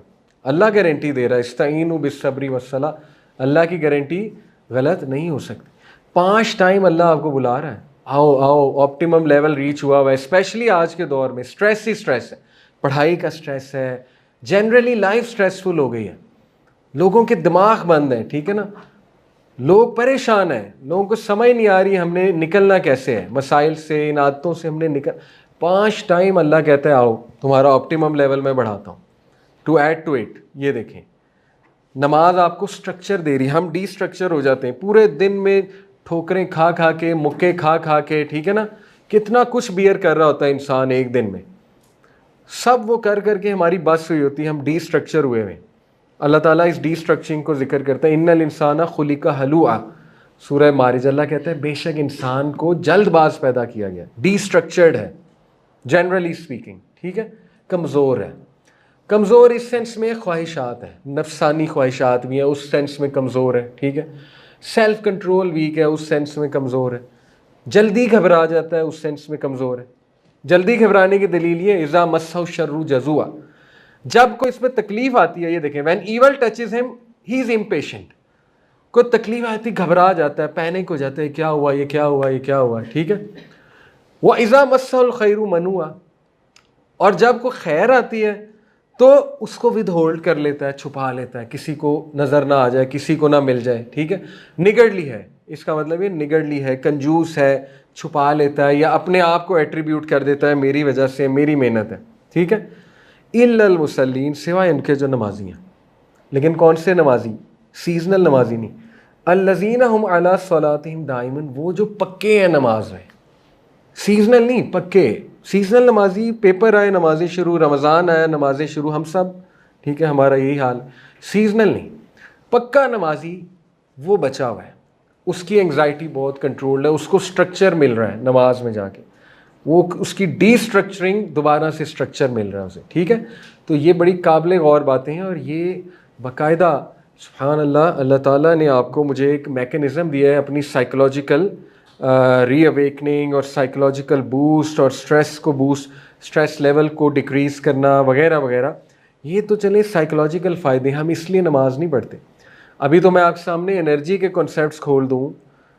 देखें, जिसने नहीं पढ़नी ना, अल्लाह ताला बचाए, मैंने वो लोग भी देखे हैं जो हरम में जाके भी नहीं नमाज पढ़ते, मैंने देखा है, ठीक है। नमाज का वक्त हो रहा है और नहीं पढ़ रहे। बहरिया में डेली मैं देखता हूँ, बहरिया में रहता हूँ मैं, लोग आए हुए, फिरने आए हुए फैमिली के साथ, नमाज का टाइम है, नहीं पढ़ते। जिसने नहीं पढ़नी उसको ये लेक्चर आप 100 बार दे दें, उसको आप 100 बेनिफिट्स बता दें कि ये फ़ायदा, ये फ़ायदा, ये ऐसे, मुश्किल है, ठीक है। दुआ करते हैं हम अल्लाह से। देखें, किसी की तज़हीक नहीं करनी चाहिए, किसी को बुरा नहीं समझना चाहिए। हम दुआ करते हैं क्योंकि किसी दौर में अल्लाह माफ़ करे मैं भी ऐसे ही करता था, अल्लाह इस्तकामत दी अल्लाह ने। तो मकसद ये नहीं है किसी को डिग्रेड करना, बताने का मकसद है कि इंसान कुछ ठान लेता है ना, फिर इंसान से बड़ा ढीठ कोई नहीं। जब उसने ठान ली ना मैंने नहीं पढ़नी, फिर उसको मेरा ख्याल नबी भी कहेगा तो वो नमाज नहीं पढ़ेगा। जब उससे ठानी हुई है कि मैंने नहीं पढ़नी, अल्लाह माफ़ करे, ठीक है, हम दुआ करते हैं अल्लाह आसानी करे। लेकिन ये है कि हम मोटिवेट तो एटलीस्ट हो सकते हैं ना कि चलो हम कुछ चीज़ें देखें इंशाल्लाह। तो जस्ट 10 मिनट्स ये हदीसें कुछ आपको सुनाऊंगा, बड़ी खूबसूरत। देखें, हदीस में आता है कि सबसे पहला सवाल जो क़यामत वाले दिन बंदे से किया जाएगा वो नमाज है। अगर उसकी नमाज ठीक है तो बाकी अमाल भी ठीक निकलेंगे, अगर नमाज ठीक नहीं है तो बाकी अमाल भी ख़राब निकलेंगे। अब देखें, इसका मतलब नहीं हकूक़ुल इबाद की कोई अहमियत नहीं है, हकूक़ुल इबाद पे अलग हदीस है और बहुत अहमियत है। लेकिन देखें ना, एक बंदे ने अल्लाह का हक़ नहीं पूरा किया, अल्लाह का राइट, तो फिर उसके बाकी मामलात ऐन मुमकिन है ख़राब हैं। ये बिल्कुल इसी तरह है कि मैं आपको एज ए टीचर कहूँ कि यार बात सुनो, अगर तुम्हारी मैथ और इंग्लिश ठीक है ना, सब ठीक है। मैथ और इंग्लिश हर एंट्री टेस्ट में, गैट, NTS, सैट, ठीक है, लम्स का दे दें, MPhil के लिए, PhD के लिए अप्लाई कर दें, मैथ के बेसिक प्रॉब्लम और इंग्लिश आएगी उस एंट्री टेस्ट में।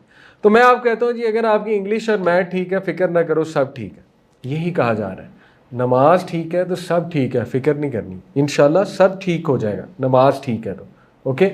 लेकिन वो नहीं ठीक, देखो इंग्लिश मैथ नहीं ठीक, फिर ख़तरा है, फिर बाकी सब्जेक्ट्स को मैंने सर में मारना है अगर इंग्लिश और मैथ ही नहीं ठीक। इंग्लिश कितना डिफाइनिंग क्राइटेरिया सक्सेस का आज है कि नहीं, अनफॉर्चुनेट कहें या फॉर्चुनेट कहें, लेकिन है। इंटरव्यू में इंग्लिश है, हर जगह जाए इंग्लिश है, टेस्ट इंग्लिश में होते हैं, किताबें इंग्लिश में है। जिसको इंग्लिश नहीं आती तो वो अच्छा खासा हिट हुआ है उसका सक्सेस, ठीक है। तो यही बात है, नमाज हिट हुई है तो फिर मुश्किल है, बहुत मुश्किल है, ओके। ये हदीस है। फिर आप ये सोचें कि अल्लाह का एक नाम है अल-मुमिन, अमन देने वाली ज़ात। अल्लाह आपको कह रहा है आ जाओ 5 टाइम अमन ले लो, फलाह की तरफ आ जाओ, आओ खड़े हो इस पे, ज़रा महसूस करो अमन होता क्या है, इस जोन में खड़े हो आके, ठीक है, अमन लो।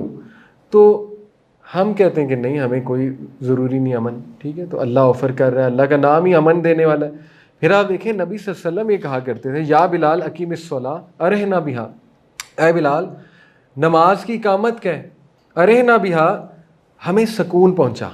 अल्लाह के नबी सल्लल्लाहु अलैहि वसल्लम जो है वो नमाज को आंखों की ठंडक कहते थे, सुकून कहते थे, ठीक है। तो हमें भी इसी तरह कंसिडर करना चाहिए, हमें इसको बोझ नहीं लेना चाहिए, हमें सुकून तलाश करना चाहिए नमाज में, ओके। फिर कुछ और हदीस देखें, अल्लाह के नबी सल्लल्लाहु अलैहि वसल्लम ने सहाबा से कहा, ये बताओ अगर तुम्हारे घर के बाहर एक पानी की स्ट्रीम है, इसमें ट्यूबवेल में आप नहाएंगे भी, सर्दी है नीचे, कितना ज़बरदस्त फ्रेश वाटर होता है, ठंडा। तो अल्लाह के नबी सल्लल्लाहु अलैहि वसल्लम ने ये मिसाल दी कि ये बताओ 5 बार इस तरह की जगह पे कोई डुबकी लगाए, क्या उस पर कोई गंद रहेगा? सहाबा ने कहा नहीं। अल्लाह के नबी सल्लल्लाहु अलैहि वसल्लम ने कहा यही मामला है 5 नमाज़ों का, जो बंदा 5 नमाज़ें पढ़ता है उसका गंद उतर जाता है। गंद से मुराद गुनाह है, नेगेटिविटी है, स्ट्रेस लेवल है, वगैरह वगैरह सारी चीज़ें। देखें, डिस्क्लेमर बार बार दे रहा हूँ, सही से नमाज।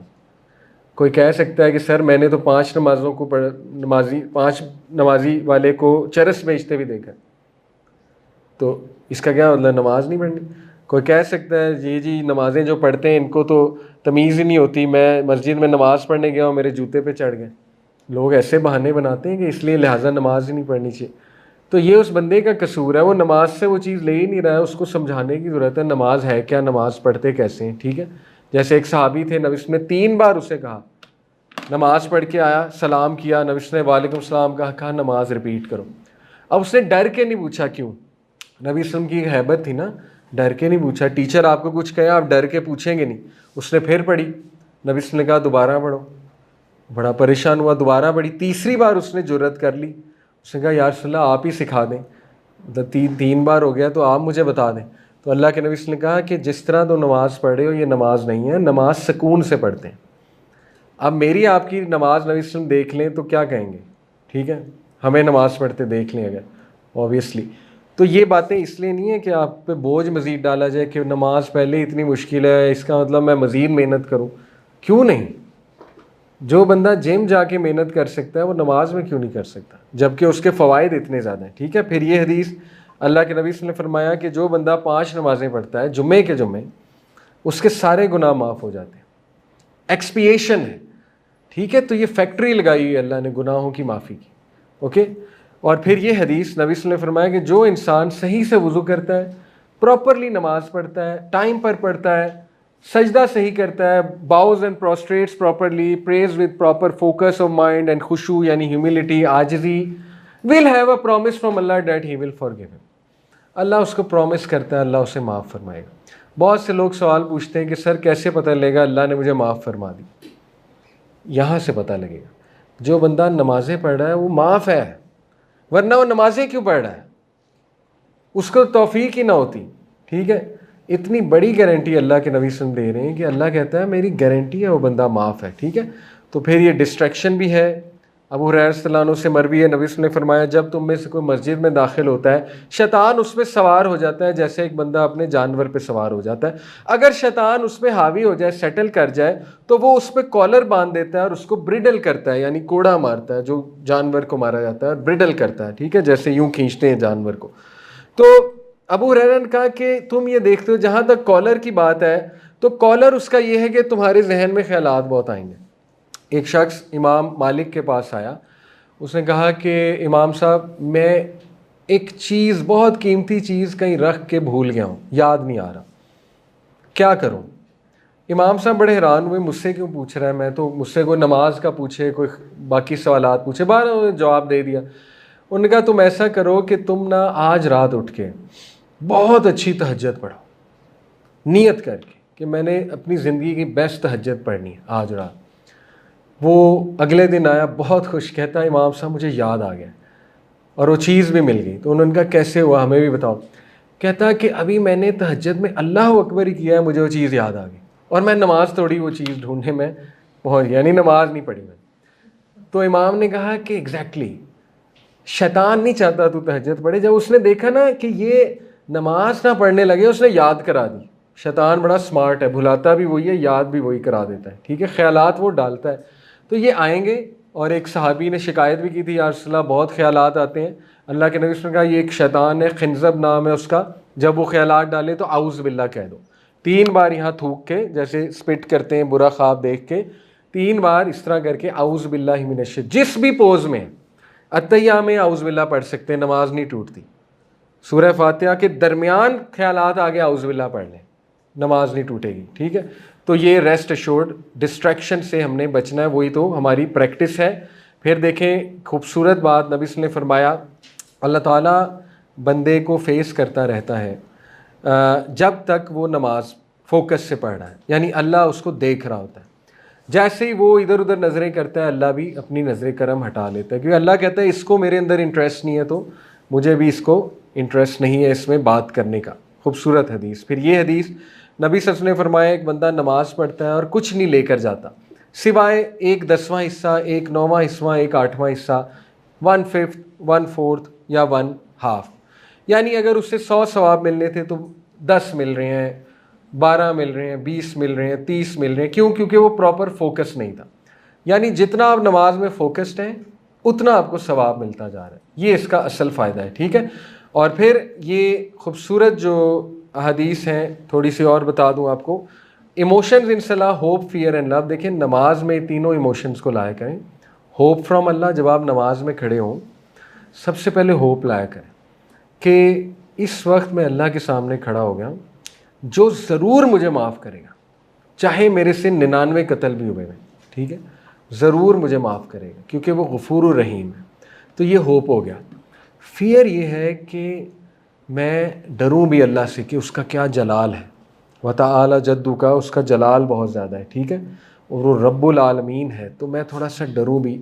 उस डर से ज़रा खशियत आ जाती, कंधे झुक जाते हैं, खशियत आती है ना डर से। डर और हैबा में फ़र्क है। हैबत कहते हैं असल में अरबी में डर को। खौफ इज़ समथिंग एल्स, हैबा इज़ समथिंग एल्स। फ़ादर की हैबत होती है, खौफ नहीं होता, क्योंकि फ़ादर से ना आप प्यार करते हैं तो आपको एक हैबत होती है कि अब्बा कहीं देख ना लें ये चीज़, तो हैबत हो। और तीसरी चीज़ लव लाएं। बाकायदा मुस्कुराए, मैं अल्लाह के सामने खड़ा हूँ जो बहुत प्यार करने वाला है मुझसे, और अल्हम्दुलिल्लाह रब्बिल आलमीन, क्या बात है अल्लाह की, क्या बात है, वाकई वो रब्बुल आलमीन है। ठीक है, ये चीज़ लाएं। और फिर वज़ू के फ़वाइद कि जब कोई बंदा वज़ू करता है, सुभान अल्लाह, कभी वज़ू इस फीलिंग के साथ किया करें। नबी सल्लल्लाहु अलैहि वसल्लम ने फरमाया जब कोई बंदा वज़ू करता है तो जब वो अपना फेस धोता है तो हर गुनाह जो उसने अपनी आंखों से कमिट किया हुआ है वो माफ़ हो जाता है। जब वो अपने हाथ धोता है यहाँ तक तो हर गुनाह जो हाथों से किया है वो माफ़ हो जाता है। जब वो अपने पैर धोता है हर गुनाह पैरों से किया माफ़ हो जाता है, जब तक आखिरी ड्रॉप नहीं गिर जाता। इसीलिए नबी सल्लम जो है ना वो वज़ू को ड्राई करना पसंद नहीं करते थे। किया जा सकता है ड्राई, लेकिन वो पसंद नहीं करते थे, क्योंकि आखिरी ड्रॉप तक वो कहते थे क्या माफ़ होता है, गुनाह माफ़ होता है। अब देखें, जो बंदा कहता है मैं कांस्टेंट हराम में हूँ, गुनाह नहीं माफ़ करानी, अल्लाह ने ऑफ़र लगाई हुई है, ठीक है, गुनाह नहीं माफ़ कराने, जाएं गुनाह माफ़ कराएं। कोई बुरी चीज़ देख लिया, जाएं वज़ू करें नमाज के लिए, गुनाह माफ़ कराएं। हाथों से कोई बुरा काम कर लिया, जाएं गुनाह माफ़ कराएं। तो इतनी बड़ी ऑफ़र, इतनी बड़ी ऑफ़र, और क्या आपके लिए ऑफ़र जो है वो हो। फिर ये हदीस नबी ने फरमाया जब एक बंदा नमाज के लिए खड़ा होता है उसके गुनाह उसके सर पे और उसके शोल्डर्स पे आ जाते हैं। जब जब वो रुकू और सजदा करता है वो गुनाह गिर जाते हैं। वज़ू में भी माफ़ हुए, उसके बाद नमाज में भी कांस्टेंट माफ़ हो रहे हैं, नमाज पढ़ने के बाद भी माफ़ हो रहे हैं। अगर किसी ने अपने आप को क्विक माफ़ी करानी है, उसका बेस्ट तरीका आपको बताता हूँ। अल्लाह के नबी सल्लल्लाहु अलैहि वसल्लम ने फरमाया जो बंदा नमाज पढ़ने के बाद मुसल्ले पे बैठा रहता है और कोई ज़िक्र अज़कार करता है, जब तक वो मुसल्ले पे बैठा है उठा नहीं, हमारी कोशिश होती फ़ौरन उठें, सलाम फेरा पीछे देखते हैं जगह कहाँ है, निकलने की निकल जाते हैं हम सब। लेकिन अगर आप बैठ जाते हैं, कोई ज़िक्र अज़कार कर लेते हैं, जो ज़िक्र अज़कार नबी ने सिखाए हैं वही 5-10 मिनट ले जाते हैं। ठीक है, हिस्नुल मुस्लिम एक ऐप है, HISNULMUSLIM, उसमें वो ज़िक्र अज़कार है, वो सिखाए हैं, वो किया करें आफ्टर नमाज। जब तक करेंगे अल्लाह ताला फ़रिश्तों को हुक्म देगा इसके लिए इस्तग़फ़ार करो, फ़रिश्ते आपके लिए माफ़ी मांगे, या अल्लाह इसे माफ़ कर दें, या अल्लाह इसे माफ़ कर दें, दूसरे आमीन कहेंगे। आप मुझे बताएं इससे बड़ी ऑफ़र क्या है। जो बंदा ये भी नहीं कर रहा फिर वो खुद कसूरवार है ना, फिर वो उस किसको ब्लेम करे फिर आगे जाके। इतनी ऑफ़र्स, इतनी ऑफ़र्स, इतनी ऑफ़र्स, इससे ज़्यादा तो ऑफ़र मेरा नहीं ख्याल कोई भी दुनिया में आपको देगा। बाकी देखें, अल्लाह के नबी सल्लल्लाहु अलैहि वसल्लम ने फरमाया कि अगर तुम्हें फजर और इशा की नमाज़ पढ़ने का सवाब पता लग जाए तो तुम लोग रींग कर भी आओगे। अगर तुम्हें रींग कर भी आना पड़ा तुम लोग रींग कर भी आओगे, अगर तुम्हें उसके सवाब पता लग जाए, उसके इनामात पता लग जाए फजर और इशा की। फिर नबी ने कहा जो बंदा फजर के अंधेरे में नमाज़ पढ़ने आता है मस्जिद में, क़यामत वाले दिन उसके पास लाइट होगी। क़यामत वाले दिन पिच डार्कनेस होगी, कुछ लोगों के पास लाइट होगी, और वो लाइट यही है, फजर की नमाज में जो अंधेरे में आते थे उनके पास उस दिन लाइट होगी। इसी तरह नबी सल्लल्लाहु अलैहि वसल्लम, अगर तुम्हें पहली रो में खड़ा होने का सवाब पता लग जाए, तुम लोग कुरा डालो और लड़ो, कुरे डालो, ठीक है, लड़ो तुम लोग और रींग कर आओ, तुम लोग कुछ भी करके तुम लोग आओ, लेकिन आओ। और आखिरी बात, नबी सल्लल्लाहु अलैहि वसल्लम के पास एक ब्लाइंड साहबी आए, कहा या रसूलल्लाह मैं देख नहीं सकता, रास्ते में झाड़ियाँ आती हैं, कीचड़ आती है, तो आप मुझे इजाज़त देते हैं मैं घर में पढ़ लूँ। नबी ने कहा अच्छा पढ़ लो। अभी वो जा रहा था, दोबारा बुलाया, कहा ये बताओ सुन सकते हो, अजान की आवाज़ आती? उसने कहा आती। नबी ने कहा फिर मस्जिद आओ। उस बंदे को भी छूट नहीं मिली मस्जिद में आने की। ठीक है, इसी तरह रहमतुल लिल आलमीन ये कह रहे हैं, अब थोड़ी सख्त भी हदीस सुना दूँ। रहमतुल लिल आलमीन कहते हैं मेरा दिल करता है मैं अपनी जगह कोई इमाम खड़ा करूँ, लकड़ियाँ जमा करूँ, आग लगाऊँ और उस आग से उन लोगों के घर जला दूँ जो मस्जिद में नहीं आते। कौन बात कर रहा है? रहमतुल लिल आलमीन। ठीक है, और क़यामत वाले दिन नबी सल्लल्लाहु अलैहि वसल्लम अपने उम्मतियों को पहचानेंगे कैसे? नबी सल्लल्लाहु अलैहि वसल्लम को दूर से पहचान लेंगे। साहबा ने कहा था आप कैसे पहचानेंगे, वो तो करोड़ों लोग होंगे, बल्कि करोड़ों से भी ज़्यादा होंगे। अल्लाह के नबी ने कहा क्या तुम काले घोड़ों में से वो घोड़े नहीं पहचान लेते जिनके कुछ आज़ाद सफ़ेद होते हैं, थोड़ा सा यहाँ सफ़ेदी होती है, थोड़ा बाजुओं पे सफ़ेदी होती है? साहबा ने कहा पहचान लेते हैं। अल्लाह के नबी सल्लल्लाहु अलैहि वसल्लम ने कहा कि इसी तरह मैं पहचान लूँगा, उन लोगों के वज़ू के आज़ाद चमक रहे होंगे। ठीक है, तो इसलिए अगर आप चाहते हैं आपकी पहचान हो उस दिन, तो ये कुछ तरीके हमारे नबी ने बता दिए। बहरहाल इरादा करें इंशाल्लाह। और ये पर्सनल ना लें, मैं आपको नहीं कह रहा, इंशाल्लाह मुझे उम्मीद है आप लोग पढ़ते भी होंगे। ओवरऑल बात कर रहा हूँ, ओवरऑल यूथ की बात कर रहा हूँ। ये आप दूसरों को भी सुना सकते हैं इंशाल्लाह चीज़ें, और सबके लिए दुआ करें, क्योंकि नमाज बेसिक चीज़ है। अगर वो बेसिक नहीं है फिर बहुत मसले हैं, फिर बड़े मसले हैं। कम अज़ कम बंदा अपनी नमाज ठीक करे। बाकी लाइफ में प्रॉब्लम्स तो रहेंगी, ऐसा भी नहीं मैं कहूँगा नमाज पढ़ेंगे तो आपकी प्रॉब्लम अचानक गायब हो जाएंगी, ऐसा नहीं है। नबी सल्लल्लाहु अलैहि वसल्लम पक्के नमाजी थे, तहज्जुद गुजार थे, लेकिन प्रॉब्लम्स देखें उनकी लाइफ में कितनी आजमाइशें थी। नमाज जो पढ़ेगा, एक वादा है कि प्रॉब्लम से लड़ने की सकत दे देगा अल्लाह, ये वादा है, और आसानी भी इंशाल्लाह दे देगा। ठीक है, ये वादा है नमाज में। तो नमाज को डिज़ाइन करें, ब्यूटीफाई करें, कैटेगरीज बना लें दुआओं की। हर बार सूरह इखलास तो नहीं पढ़नी ना, कोई और सूरतें भी लाएं, ब्यूटीफाई करें। हर बार रब्बी जलनी तो नहीं पढ़नी ना। नबी सल्लल्लाहु अलैहि वसल्लम जो है वो दरूद के बाद अत्तहिया में सहाबा कहते हैं हमें ऐसा लगता था सलाम फेरना भूल गए, इतनी लंबी दुआएं करते थे। 10-10, 20-20 दुआज आप कर सकते हैं। हमें मौलवी साहब ने शायद सिखा दिया एक ही दुआ है, रब्बी जालनी, बस उसके बाद सलाम फेर लेना। नबी सल्लल्लाहु अलैहि वसल्लम 10-20 पता नहीं कितनी दुआएं करते थे। कैटेगरीज बनाएं दुआ की। मिसाल देता हूँ, फजर की नमाज पे कैटेगरी बना लें, मैंने इस्तगफार की दुआएं करनी है, ढूंढें 4-5 दुआएं वो करें सलाम से पहले।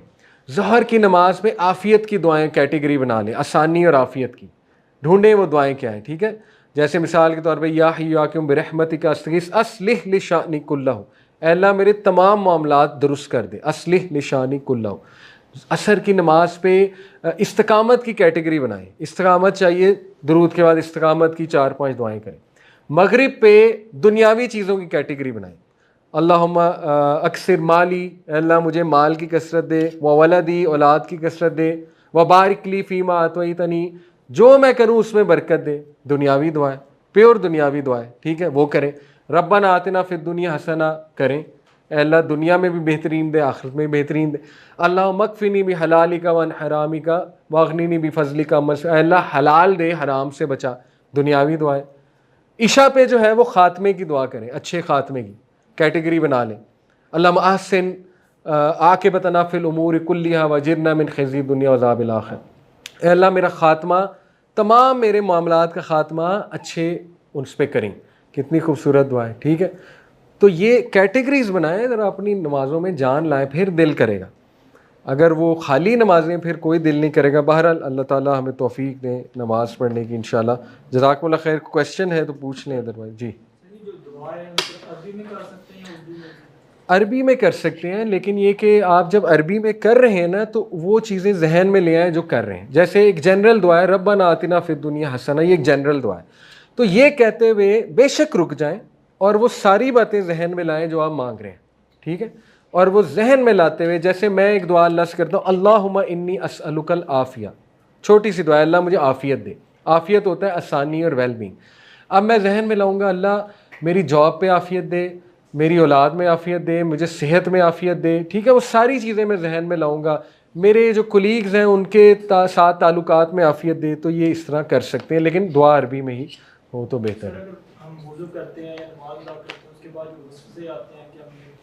हाँ, वो कोई बात नहीं, उससे बचें वसवसों से। आपने वज़ू अगर सुन्नत के मुताबिक किया, वज़ू हो गया इंशाल्लाह, कोई टेंशन की बात नहीं है।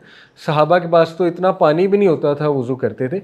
बस ये है कि कोई जगह ना छूटे, देख लें यहाँ तक वज़ू हो गया, लेकिन वसवसों को कंट्रोल करें। ओवर नहीं सोचना, वो OCD हो जाएगा, अल्लाह माफ़ करे। ठीक है, कोई बात नहीं। आप देखें OCD पता है क्या होता है, आपको एक मिसाल देता हूँ। जैसे ये सिग्नल्स होते हैं ना, मोबाइल सिग्नल्स, ये बहुत ज़्यादा आ रहे होते हैं, माइक्रोवेव्स। ठीक है, तो मोबाइल ने वो फ्रीक्वेंसी उठानी है जो राइट फ्रीक्वेंसी है, वरना तो कितने ज़्यादा सिग्नल्स हैं, हर चीज़ के सिग्नल है। OCD में ये होता है कि आपको डिफरेंट सिग्नल्स आते हैं, इतने सिग्नल आते हैं, आप परेशान होते हैं करूँ क्या। तो आपने जो स्ट्रॉन्गेस्ट सिग्नल है वो उठाना है। स्ट्रॉन्गेस्ट सिग्नल क्या है? Strongest doubt. अगर आपका डाउट ज़्यादा स्ट्रॉन्ग ये है कि वज़ू हो गया है, उसको पिक कर लेना। अगर ये डाउट है कि वज़ू नहीं हुआ लेकिन वो वीक डाउट है, उसको इग्नोर मार देना। स्ट्रॉन्ग सिग्नल उठा लेना, वीक सिग्नल इग्नोर मार देना। समझ आ गई? ये इसका अच्छा हल है। और कोई सवाल? जज़ाकल्लाह खैर।